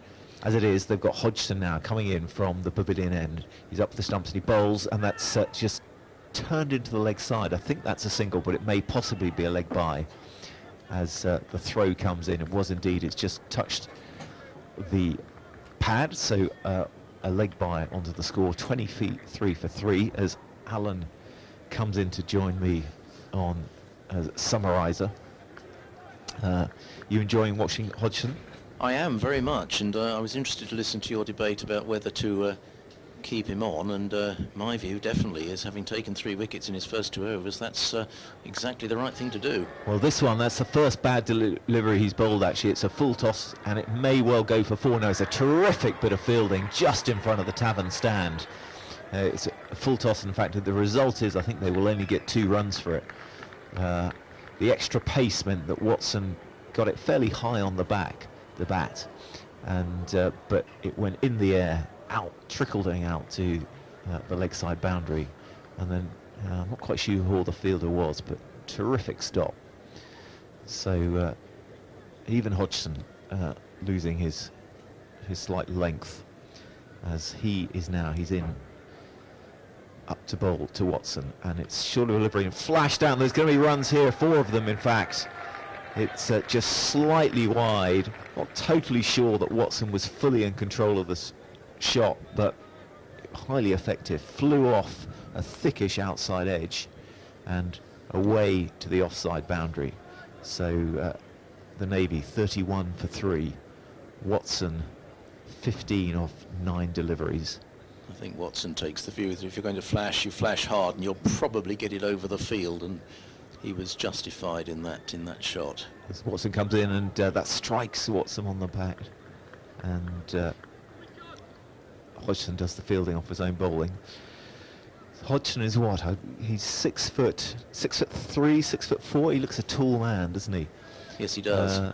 More on the, I'd say on the lanky side than the well-built side. He's got 88 is the number he plays. He's the a light dragoon is the branch of the army that the regiment of the army he's with, as he's in bowls. And this is a full toss, and he's going to get runs here, or he's going to be caught. He is just got away with it. I think it's a drop. It was a full toss that Watson got over the bowler's head, and a fielder running back got his hands to it, but he just couldn't hold on to it. Yes, it was a difficult chance. It went up in the air. The fielder, as you say, ran back towards the pavilion, just couldn't hold on to it. That would have been a crucial wicket if that catch had been taken. As it is, Watson survives. He's 17 not out. As Hodgson comes in, and well, he's bowled him this time. Has he bowled him? He has bowled him. But it was in. What's gone on there? Well, no ball. The bail was off, but what happened? It was a free hit. Was it a free hit? I haven't seen an umpire signal. Obviously, it's just signalling. Yeah, it's a very quick signal. But So was that? So maybe the ball before was a no ball because it was above shoulder height, and therefore that was a free hit. That ball might have been a free hit. That's It was possible. a free hit, and he bowled him. This one, legitimate delivery, and Watson just comes forward, pushes it out into the offside, and Wiseman does the fielding in the covers, no run. Yes, Yeah, we clearly missed that free hit signal. In the excitement of the possible catch, we didn't spot the umpire signalling a free hit, if that indeed was the case. So a legitimate attempt by Watson off that free hit ball. So this is Hodgson's final delivery of his third over, and he's in, and well, Watson just comes very correctly forward, pushes it out to the offside. Dearden does the fielding. So that is the end of the fifth over, with the Navy rebuilding 35 for 3. When I say rebuilding, really it's Watson who's done the rebuilding. He's on 17 or 14 deliveries. Davies is 1 not out, and looks a long way for the Navy to go, but there is a long way to go. There is a long way to go, and there's plenty of time for this innings to recover if a partnership can be built. But interesting to see Watson's approach in that over, not deciding just to see off Hodgson, but taking a more aggressive approach. And well, it paid off to some extent in that he got some runs, but obviously it does involve taking a risk or two, and he could easily have been dismissed with that catch down to mid-off. 35 for 3 off 5 overs, going at 7 an over, which is the sort of rate that the Army were scoring at the start of their innings. They were 30 for 2 off 4, but then we saw that very, very substantial partnership with Tad Carmichael in particular showing the way. Change of bowling, I think. No, I think it's No? still No, it's still Hill. Uri Hill. Yep, it is, yes. His cricketing hero is Chris Gale, and he's served for 19 years in the Army.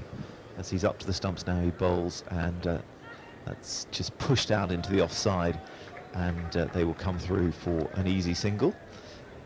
It's not quite sure who's doing the fielding there.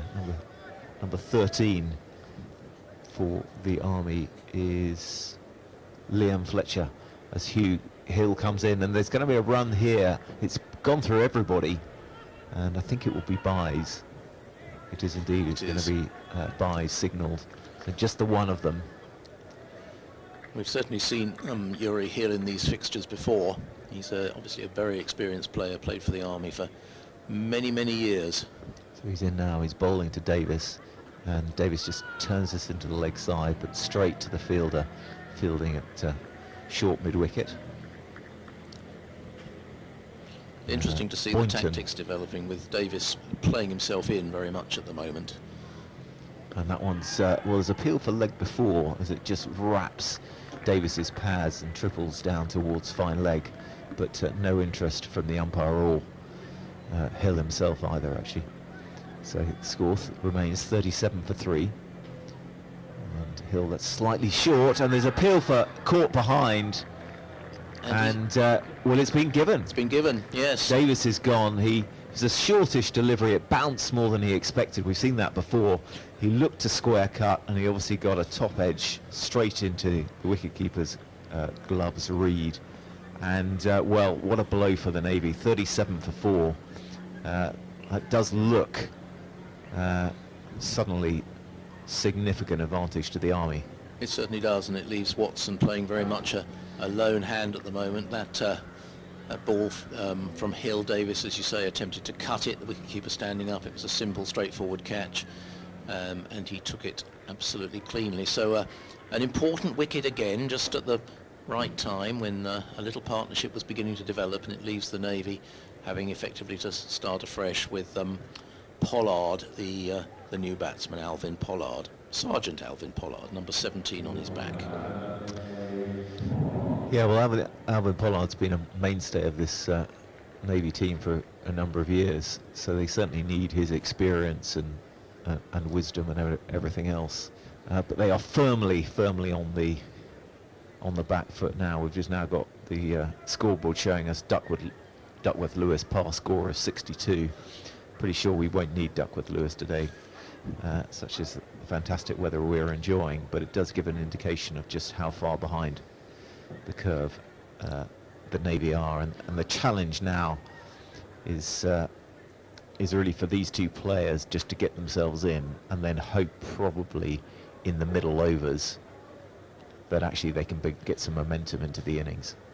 Yes, it's a very difficult challenge for them because the required rate's already up to 9.5 runs and over, so playing in is a luxury that perhaps they can barely afford, but nonetheless they've got to play judiciously for a couple of overs to not lose another wicket and give themselves the potential to build a partnership. Well, there's something going on here which is difficult for us to discern. I think we've got the two umpires talking, I think, to Boynton, the Army captain, and we've also got another official. There is a match referee. Yes, there is a match referee. We have got today, a match referee. So the question is, what is that about? What is that about? What is worried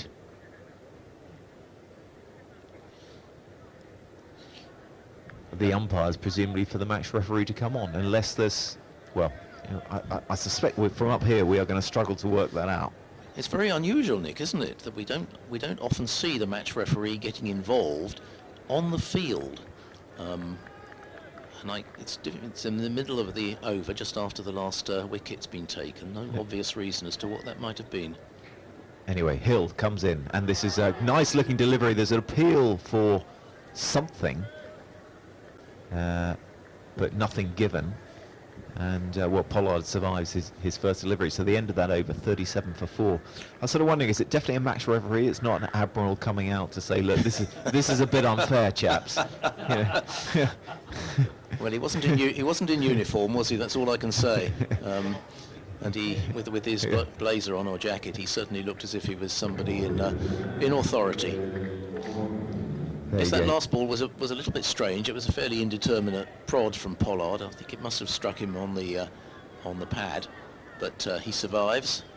So I'm delighted to see that the Army have taken my counsel, and Hodgson is being held back for his final over, and so Boynton is coming on from the pavilion end. He's just turning his arm over now, and he will be bowling to the right-handed Watson. So you wouldn't have gone for the kill then? Well, I think a little bit of control is important. He comes in, Boynton, and this is nicely played. He won't get any runs for it. Nicely played there, Watson, driven up to mid-off, and dot ball, 37 for 4 is the score. As Boynton comes in, this is cut away, and I think he's going to get certainly a couple here, maybe more, as it goes towards the boundary. It's just going to be hauled in nicely by Narayan.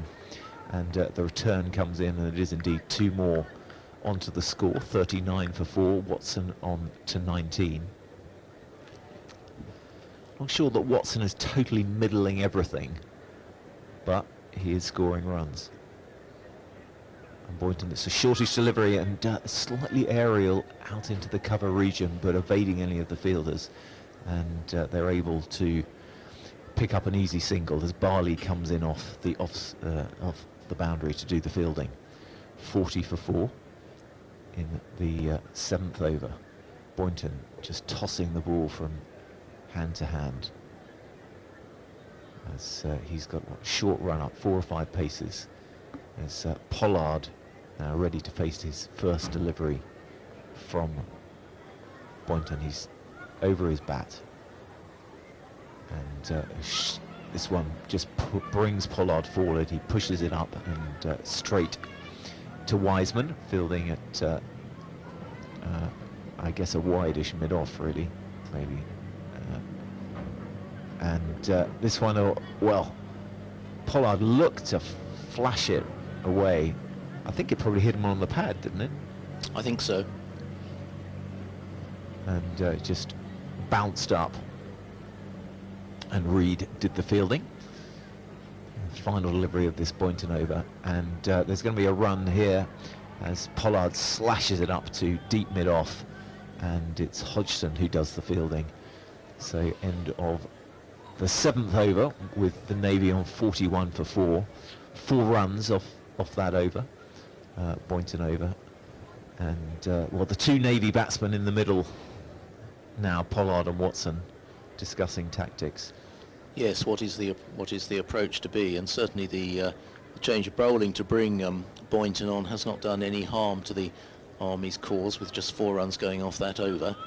It looks like Hill, ironically, Hill is going to bowl straight through and bowl his last over now coming up. He got a wicket in his previous over, so they've obviously decided that he's in rhythm and deserves to finish his spell now. But it's 41 for 4 after 7 overs.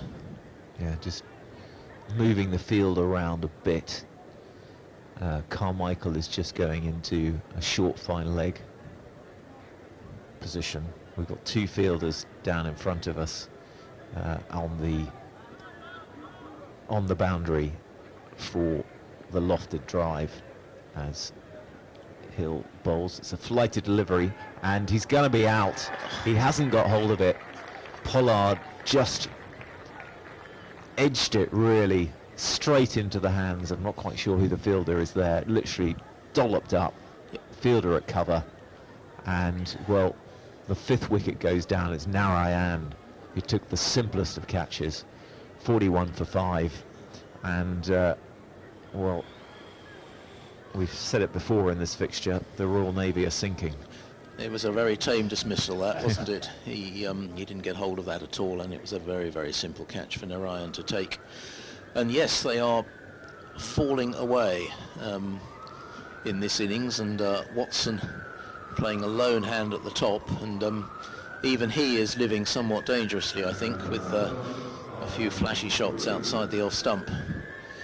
But hope springs eternal as Sam Hewitt comes to the crease, who we saw bowling in the Army innings. It's 41 for 5. As the 2 batsmen converse and decide what to do to try and retain some respect in this innings. That's the way it does feel at the moment, doesn't it? I mean, the run rate has gone up to over 10. Yep. And you've still got Watson there.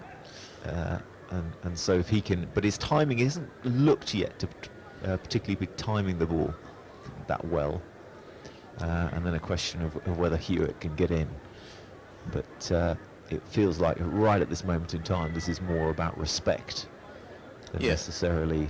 But you know, if you do respect well, then before you know it, you can suddenly find you're in with a chance with a few overs to go. Anyway, it's Hill to continue now, and this delivery just is fired outside the off stump, slightly flatter than some of the ones we've seen from him before. And Hewitt very happy just to let it go through to read the wicketkeeper. And again, slightly more flighted delivery just brings Hewitt forward, and he just pushes it down the pitch. Hill does the fielding off his own bowling. So it's all a bit becalmed now. As this one's a nice looking drive from Hewitt, and he's going to get off the mark with a single as he drives down to mid-off, and Dearden does the fielding. 42 for 5. That brings Watson on strike. As Hill comes in, flighted delivery, and well, he flashes hard. Does Watson, misses, and Reed, sharp bit of wicket keeping, flicks off the bails, but Watson's foot was firmly in the crease, so just a dot ball.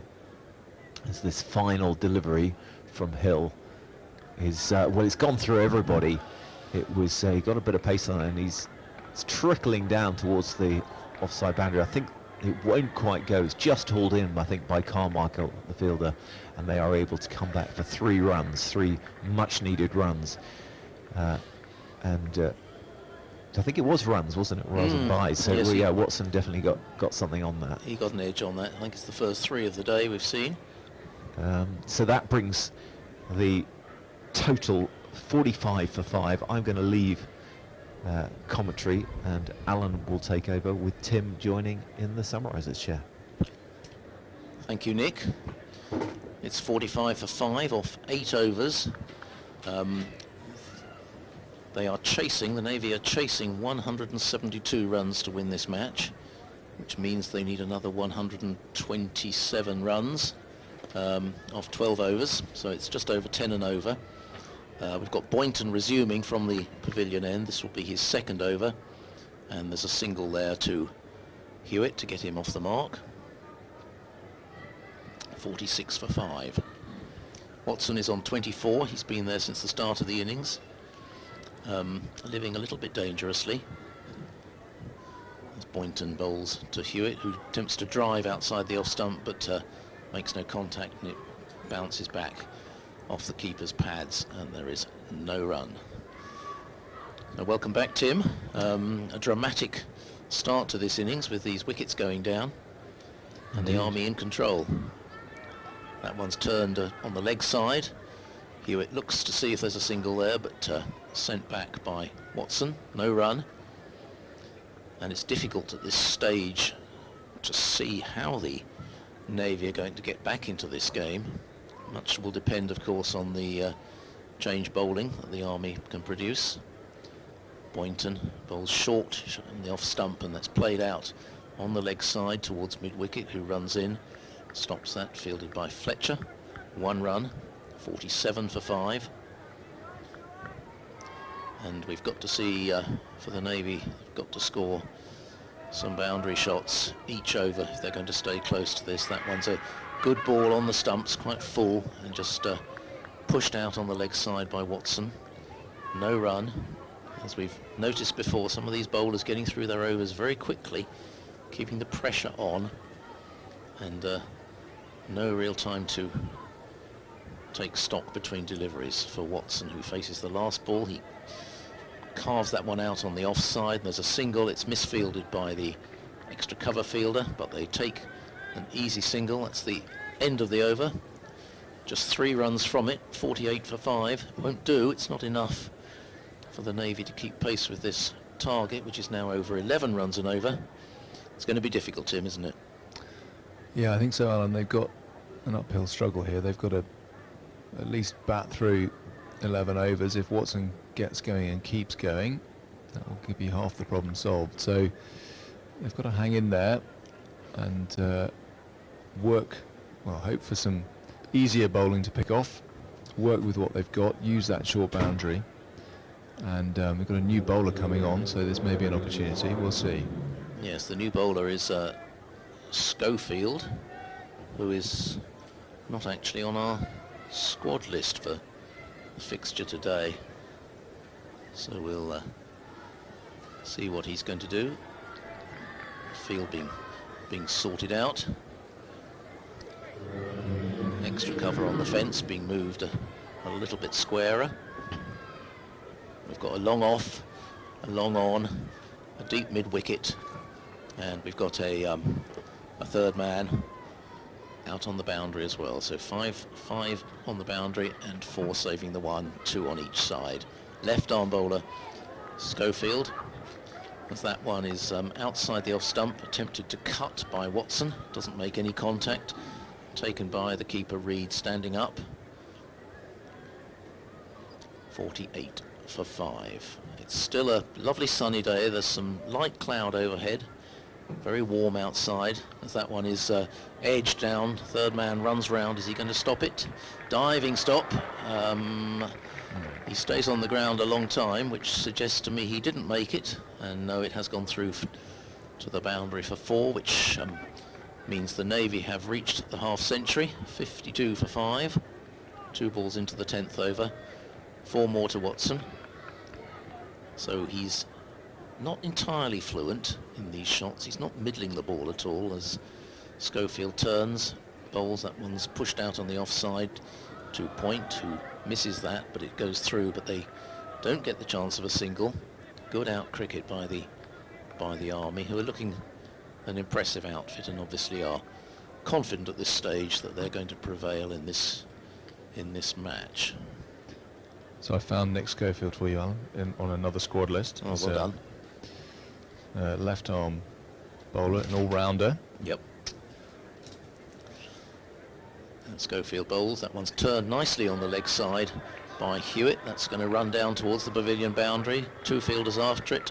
It Oh, dramatic pullback. Cheer, well done, very well fielded there on the boundary by, that's Carmichael. Yeah. So he's having a good day. He moved very quickly along the boundary there and just flicked it up in time. It's a great piece of fielding. Yes, he's fielding just beyond the dugout, some way to the right-hand side of the pavilion if you're sitting there, and around more than halfway to the other side of the pavilion. So good effort from him. 56 for 5. Watson back on strike.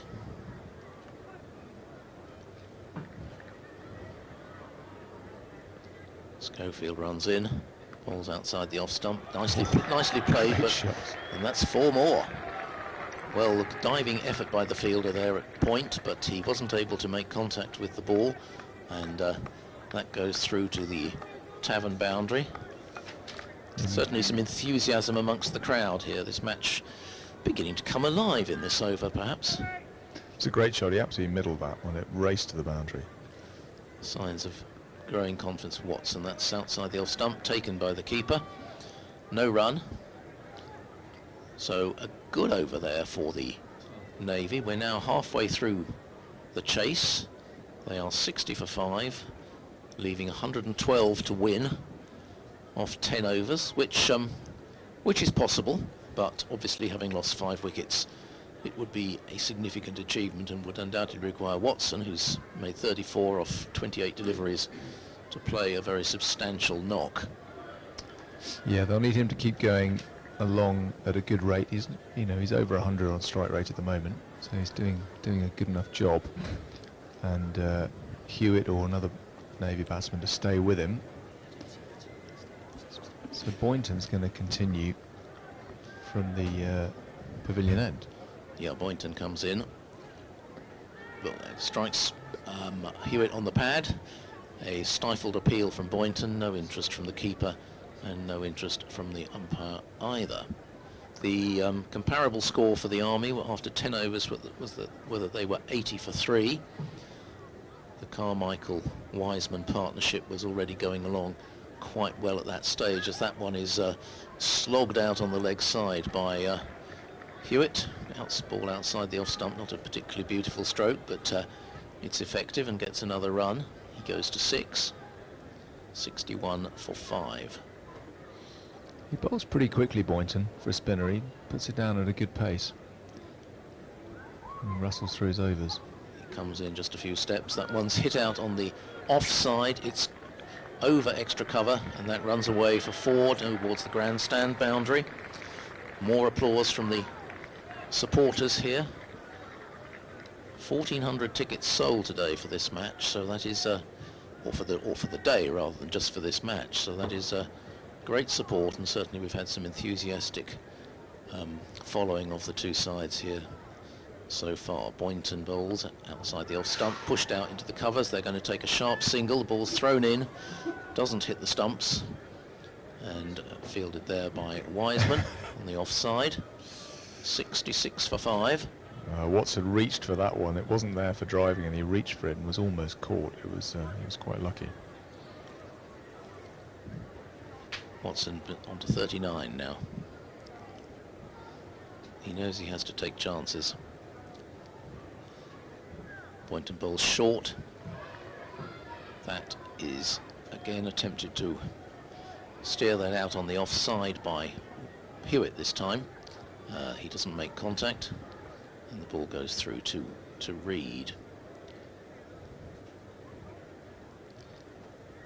And Boynton bowls and a gentle push out there onto the offside. No run, so a very good finish to the over from Boynton, who's bowled a good spell. 3 overs, none for 13. Excellent figures, just going at 4 and a bit and over. 66 for 5 off 11 overs. Yeah, he bowled well there, just one boundary off the over, and he was pushing the ball through pretty quickly, making the batsman play, not giving them much time to charge down the wicket to him. So it's a decent effort, and 3 overs for 13, very decent economy rate there. Schofield, however, who's coming on for his second over, conceded 12 off the first over, so let's see if he can improve that run rate. Yes, it's good to see them keeping him on, to see if he can bowl a better second over. It runs in, brisk run up, and that's outside the off stump, and it's steered down to third man for a single by Watson. Just one run. Takes the score to 67 for 5. Watson goes on to 40. And a useful little partnership developing here. They've put on 26 runs since the last wicket went down. That of Pollard, who was caught by Narayan off Uri Hill for 1. Schofield bowls a full delivery. It's driven nicely down the ground by Hewitt. 1 run again. Well fielded, and the ball returned to the bowler. Yeah, there wasn't a second there. They were thinking about it, but I'm not sure that Watson run the first one quick enough there to enable the 2. That would have been a risk too far, I think. That one, yeah, Watson tried to turn that one on the leg side. It probably wasn't the most judicious of strokes, and he didn't make any contact. The ball hits him on the pad. No run. So Schofield just going for the 2 runs so far in this over. We'll certainly have to see some further bowlers. And that one outside the off stump. Watson slightly despondent at not making any contact with that one. It does need Watson to keep this scoring rate moving. The run rate required now is 12.5 runs and over. It's getting very, very difficult to see the Navy getting close, but that one is steered out nicely on the offside by Watson. 1 run that time, fielded on the tavern boundary, and the ball is returned. Now just 3 singles off this over, which is obviously not good enough, but it's a case of finding the gaps. And Schofield bowls, that's hit nicely down the ground, mid-on, runs in from the boundary. Again, all they can do is take a single. So a good over from Schofield, certainly justified retaining him in the bowling lineup for that over. It's 70 for 5 off 12 overs. I will leave you with Nick and with Tim. Tim, who's with me. I'll leave you with Tim, and Avinash is coming on in my place. Thanks, Alan. So yeah, 70 for 5 off 12 overs, and Boynton's going to bowl himself out here. He's going to bowl his 4th over. He's had a good spell so far.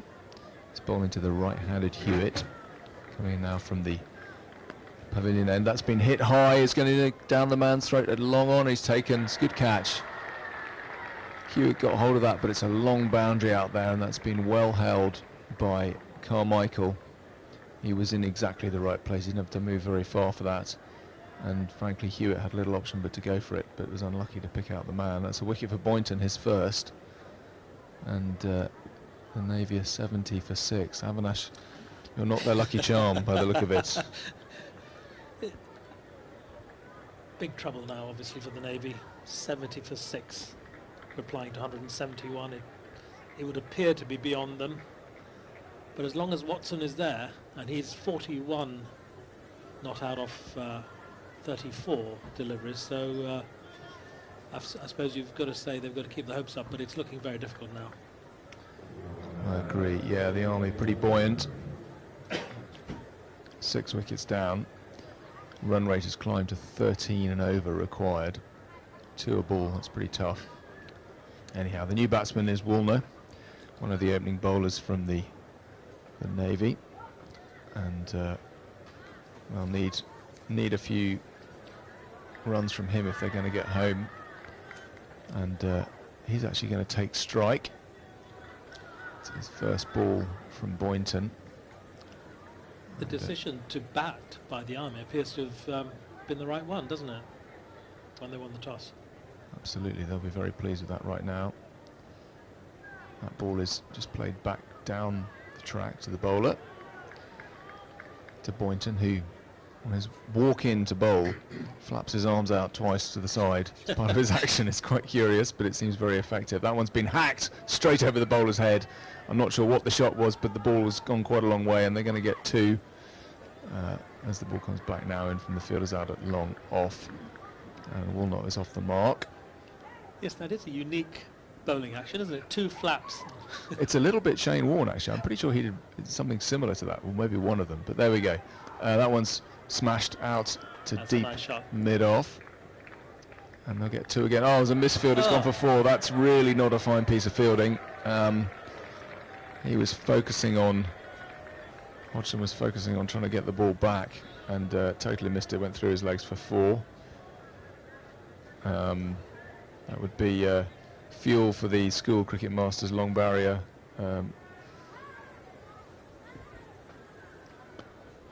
rule, but that one's gone again out to Hodgson. Hopefully he's getting a bit of noise from the crowd there about managing to pick it up this time, and they get 2.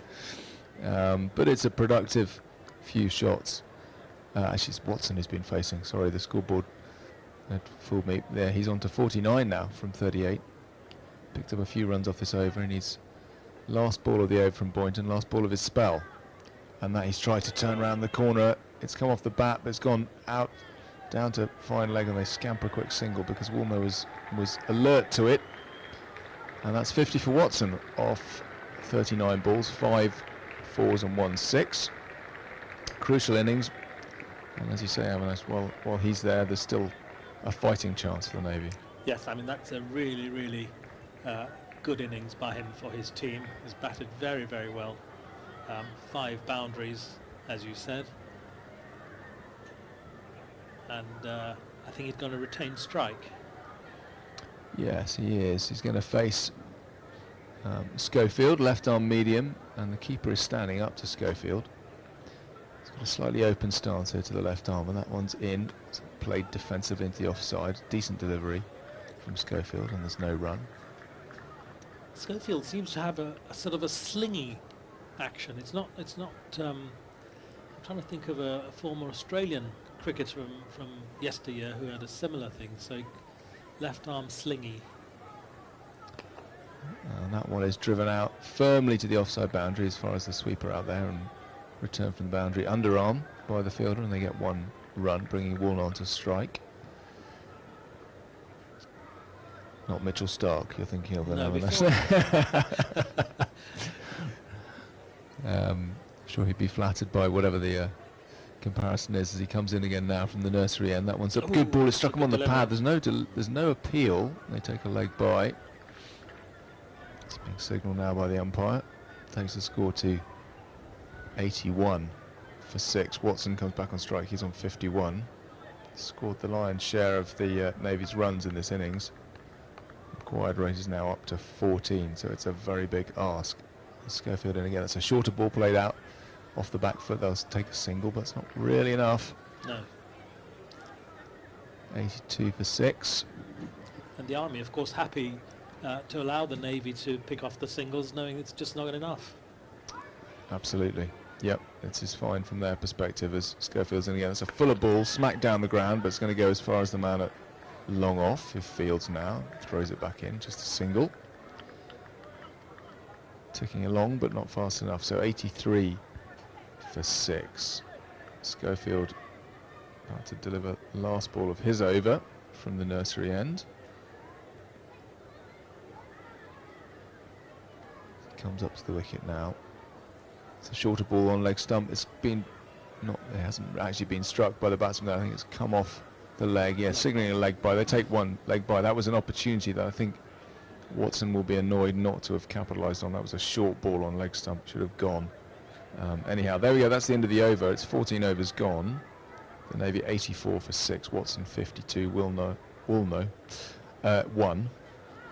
I think those 2 last balls by Schofield were slightly quicker, and I think that's why he wasn't able to get the bat onto it. But at least with that leg by, he's managed to retain strike. So we've got to change a bowler from the pavilion end. It's going to be Narayan to bowl a bit of spin by the look of it. The keeper standing up. Batsmen are conferring briefly as to what they might expect from this new bowler. And he's got a field where he's got the 3, so he's got the short boundary on the leg side to the right-hander. Watson is facing. He's got a long on, deep mid-wicket, deep square leg. I'll give you the rest of the field in a minute after this first delivery, which is a brisk spinning delivery, which is hit down to man at long on, Carmichael, who's racing in there. They're going to go for the second. Direct hit would have been trouble, but in fact, he misses by some margin, and it's 2 runs to Watson. I think all of these ones have got to be 2s at this stage, so we can understand why they're doing it. And Narayan's got 5 on the offside, 3 inside the ring. It's a fuller ball. He's played a false shot there. His inside edge down to the man at fine leg, who runs in quickly, but they still get the single because Woolnough is alert and backing up and pretty quick between the wickets. So some chance for the Army there from some of the younger spectators. Narayan in again. That's a short ball. He's got a top edge. He's going to be caught by the keeper, or is he? Now, there's an appeal. It must have come off an arm or a leg and not a glove or a bat. So it's a lack of excitement even from the keeper. There we are. So no run there. Next ball is fired in. He's done almost the same again, but got bat on it, and it's gone flying over the keeper's head. That's going to run away for 4 underneath us now at the media centre. And that's a well-needed boundary. Woolnough went for that. Got some bat on it this time. Still wasn't an ideal shot, but it's got away. Score goes to 91 for 6. Very enthusiastic school children supporting the Army here today. Indeed, that's another one fired in, hit down the ground. Is he going to make the man at, no, just falls short of the man at long on. 1 bounce return, they'll take a single. Connected well, almost too well to get the 2, unfortunately for Watson. He goes to 55.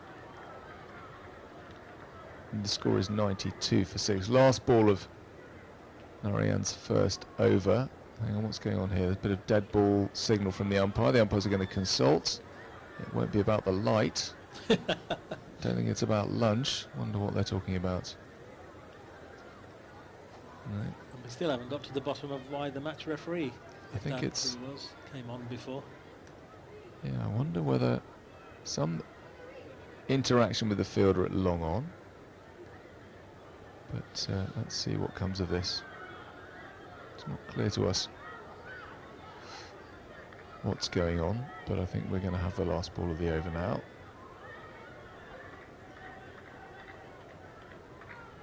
Narayan's in. That's dropped short, but he's been played up in the air actually, out of the offside, but doesn't find a fielder, and they take a single. So again, not really timed by Watson, who's struggled a little bit to pick up the pace of this new bowler, Narayan. So that's the end of the 15th over. It's 93 for 6. Watson 56.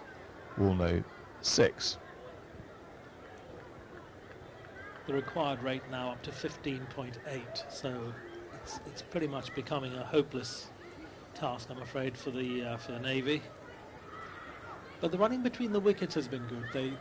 They're quick to grab every single they can and turn 1s into 2s, which is impressive. So Schofield continues now from the nursery end as a full ball on leg stump. It's come off the pads of Watson, who missed that ball, and there is no run. Yeah, so Schofield is going to bowl through his 4 overs.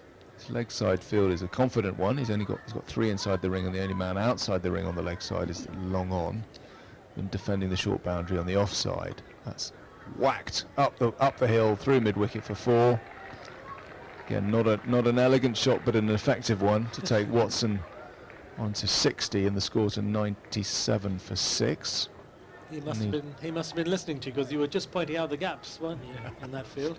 Indeed, and Schofield drifted onto middle and leg, and I think that gave Watson the opportunity to go across the line. And keeper standing up, so he can't come charging down, but that was a decent enough shot in the circumstances. Again, adopting a slightly open stance to the left armour. Short and whacked, and that's gone. That's 6. That's big. It's a big hit on any ground. That's gone 15 metres over the boundary rope on the leg side, up the hill towards the grandstand. And Watson saw that one and made the most of it. 100 up. Yes, that's the Navy. 103 for 6 off 93 balls. Run rate of 6.7. Watson must be on to 66. And the scoreboard reverts. So Schofield needs to pitch it up, I think, is the moral of the story. They haven't changed the feel on the leg side, the Army, so they're supporting Schofield's efforts here. Here he comes now from the nursery end. It's a fuller ball that's hit uppishly, but only as far as the man on a few bounces at long on. They're going to not come back for the second in the end, which is probably wise. It was a good throw, good arm on Barley. Much better length, that one from Schofield. Yeah, indeed, much harder to get away for Watson. Yeah, and a nice throw-in, a quick throw-in by the fielder here underneath us.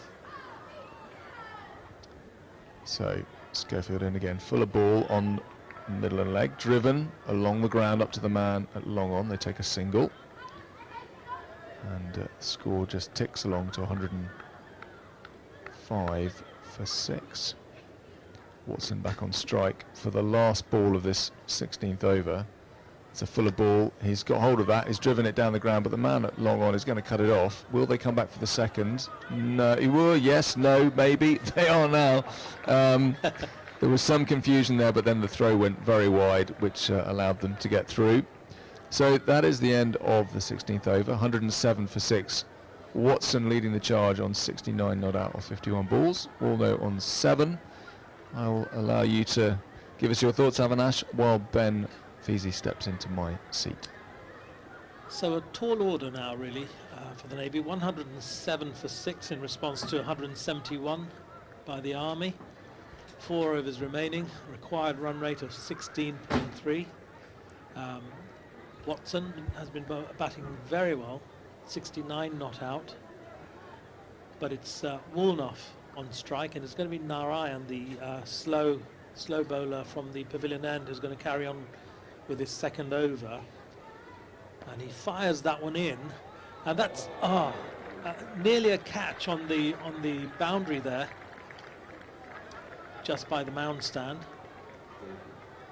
and I think it was dropped. I'm not sure from here, we can't really see, but I think the ball might have died on him a little bit. He did very well to get to it. It was ankle height, I think, when he made the dive, and he just didn't really fall for him. I don't think he could have done much more. Good effort. Welcome back, Ben. Welcome. Yes, exciting time to be back, isn't it? There's still hope while Watson's there, but they need an absolute killer over somewhere that goes for 15 or 20. Oh. I'm afraid that was Watson. Yes. Caught at third man. So that's caught at third, short third, by Hill. And Watson goes for 69. Yeah, I think that's what's called the commentator's curse, isn't it? Watson played ever so well. He had 69 off 51 just before that, and it wasn't a great delivery really. It was back of the length, it was wide, plenty of room to swing his arms, and he just slightly misjudged the bounce and hacked it to third man. He just had to go for it. He had to go for everything now, so you can't blame him for that. But it wasn't a particularly brilliant ball, as you say. But Narayan seems to push it through quite quickly. Doesn't really give it much flight. Yes, I think they call them darts, don't they? So 108 for 7 now. A really glorious day here at Lord's. And we've got for me, the pick of the Royal Navy bowlers in the first innings of this match, John, coming up to join Woolnough. Yes. And it's really just a case of how close the Royal Navy can get to this total. I don't think they're going to overhaul it from here. No, they can't now, really. Yeah. 3.4 overs left. But as you say, he bowled very well, so let's see how he is with the bat. Ah, yes, he does have a runner. So this might get a little bit confusing. So what's going to happen is the runner is going to go out onto the next pitch along to the right of our commentary position, and John is going to face, and if he gets anything on the ball, he's going to stay put, and the runner's going to run up to the other end. It's been ages since In fact, he's 2 pitches down. No, he's 1 pitch down. He's changed his mind. It's a big appeal. I think there was an appeal for a leg before there, but the umpire's not interested, so... I think he got something on it, like toe end of the bat, bottom end of the bat. Anyway, Good ball, though. yes, it was. The score remains at 108 for 7. John, the new striker. And this next ball is played back to the bowler by him. Now, Wilnuff is backing up a fair old way at the moment. He's going to have to watch out he doesn't get man-catted. Indeed. In comes John again, and Narayan rather, and John had a big swipe of that one, and there's no run. The ball is fielded on the leg side. Right, so John is going to make his way over to the next pitch, which has got a bit of green tarpaulin over it. That's possibly going to be used for the next blast game for Middlesex, I suppose. This next ball from Narayan is a big swipe of that from Wilnuff, and they just take a single. 110 for 7 the score now.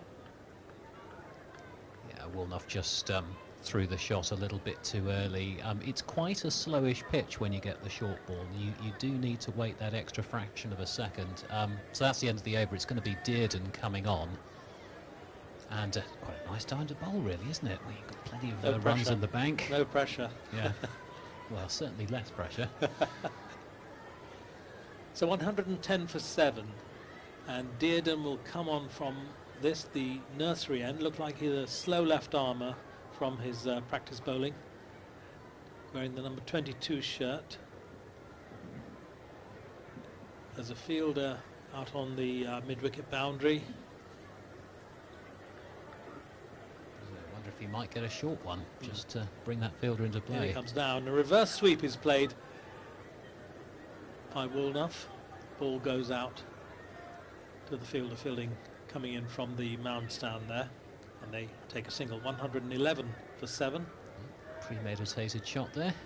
And that takes us on to Nelson. So if dear old David Shepherd was with us, he'd be hopping about. He would be on one leg. So Johnny's on strike now, I think for the first time at the pavilion end. He's taking his guard from the umpire. And Dearden, slow left arm round the wicket, comes in now. And this ball is hit into the air, into the covers, towards mid-off. One bounce into the fielder's hand, and they take a run. Yeah, they've got a fielder right back on the drive, down at a conventional long-off position.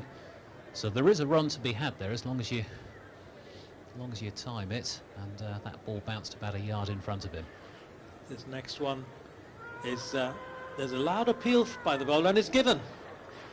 I thought there was a slight sound of the bat from where we are here, but anyway, he's been given LBW.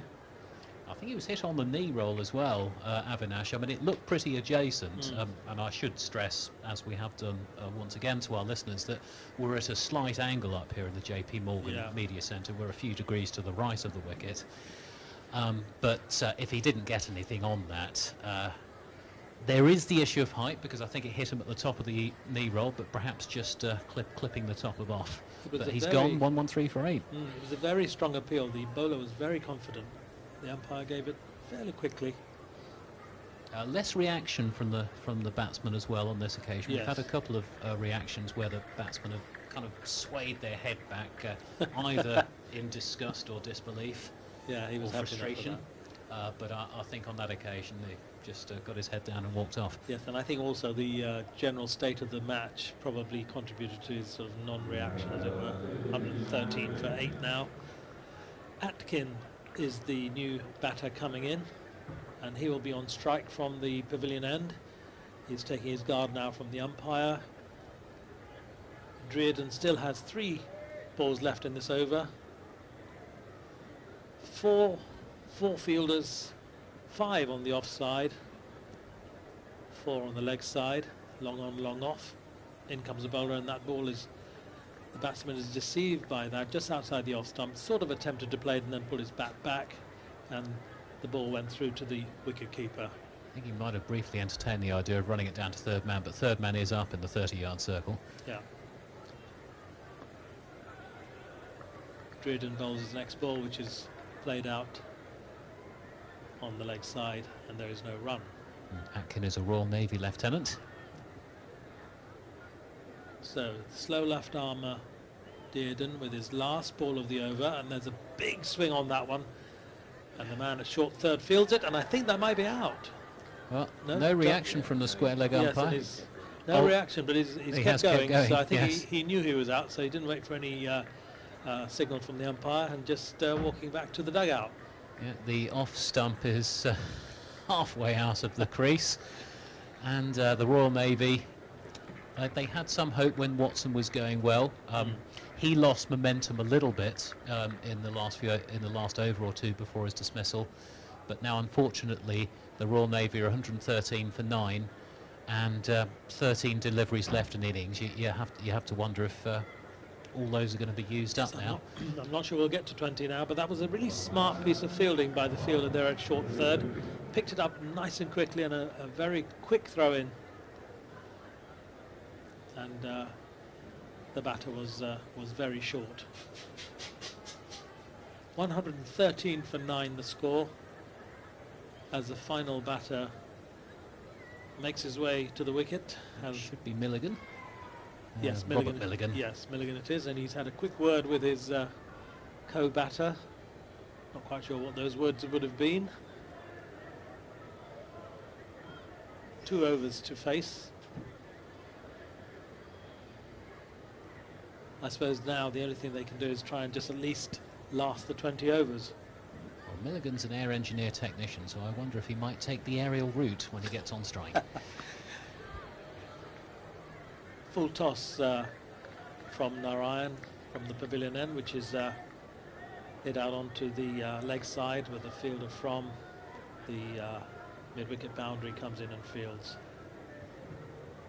114 for 9. In comes the bowler, and this next ball is played straight back at him, and he fields off his own bowling.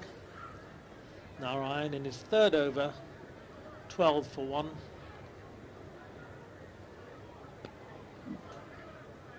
Again, a nice ball by him, which is defensively played out by Milligan.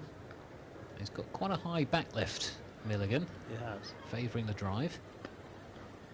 And this next ball indeed is driven by him through mid-off, where the fielder from long off comes in and fields, and they take 2 runs. 116 for 9.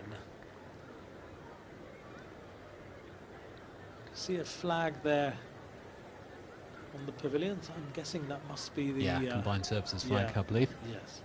Yes, on both sides. Oh, yes. I thought they might have a Navy and an Army one, but combined services one. I wonder if that might change for the second match of the day, when the MCC women play the Women's Armed Forces. Might see the rhubarb and custard flag on one side. The next delivery from Narayan is just padded out onto the leg side, and that's the end of Narayan's third over. 117 for 9. As we enter the last over, it's going to be Dearden to finish it off, and he will be bowling. Well, it's mathematically impossible 55 required, so really it's just just enjoy the occasion, I suppose. 6 deliveries remaining. It's a nice day. Yes, and Milligan, reasonably vocal crowd. Milligan, as you say, with this sort of baseball type of backlift, that ball is played out by him to the backward point area, and they take a single. Score moves on to 118 for 9. Brings Atkin to strike. Slow left armour comes in, and that ball is guided out onto the leg side, where the bowler rather, fields off his own bowling, and there is no run. An aircraft in the distance coming into land at Heathrow, no doubt. That could be the RAF team, Avinash.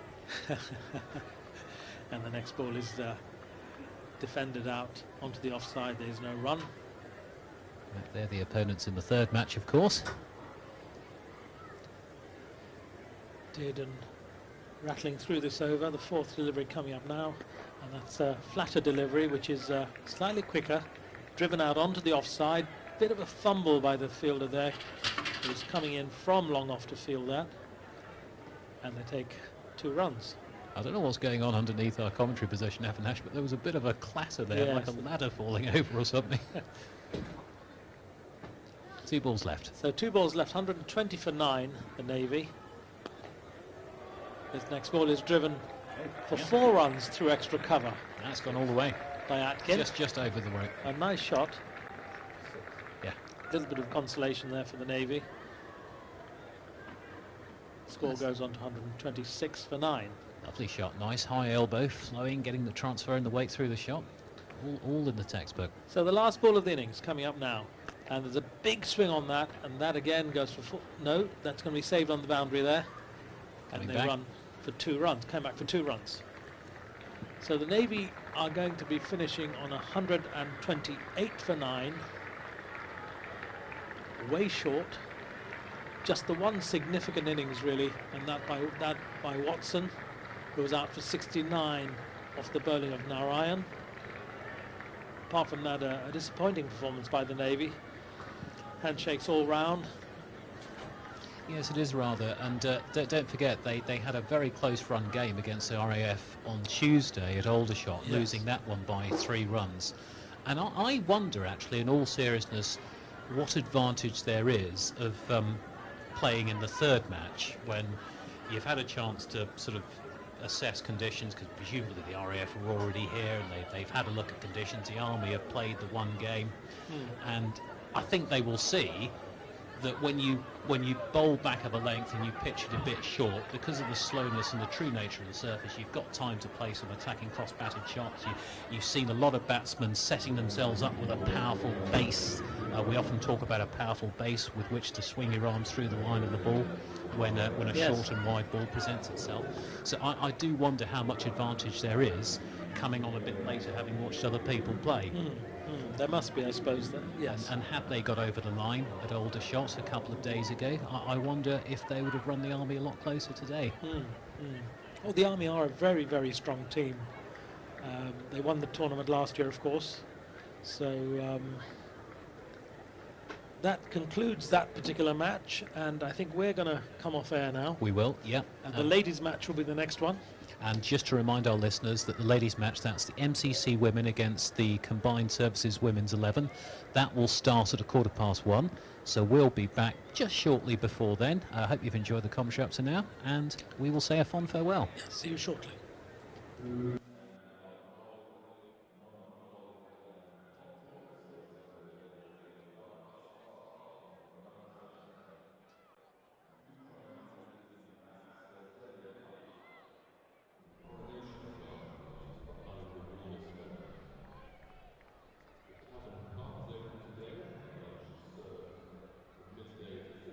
Welcome back to Lords, and thank you to the MCC commentators for their brilliant comments during that first game here at Lords between the Army and the Royal Navy of this Inter-Services T20 tournament. A reminder, of course, at Aldershot on Tuesday night, and that was won by the RAF by a very slim 3 runs that the Navy couldn't quite come back to. Similar story here. The Army posted 171 in their innings, and the Navy were at least 43 runs short of that. So the Army will go into that final match against the RAF 1 win each, and just seeing who can win that IST20 tournament. A reminder that in 2019, when the last time we were here at Lords, pre-pandemic, the Army won that title, and they also won at Arundel last year, Arundel Castle in 2021. But do stay with us, please link back in half an hour or so, when we'll be seeing history being made here at Lords, when the UK Armed Forces women being the first invited military women's team to play against an MCC side here on the main pitch at Lords. They have, of course, met each other on the nursery ground behind the media centre here, but do join us on the live stream here on YouTube or on Facebook, wherever it is you're watching, for that history-making game. We'll be back with you in half an hour.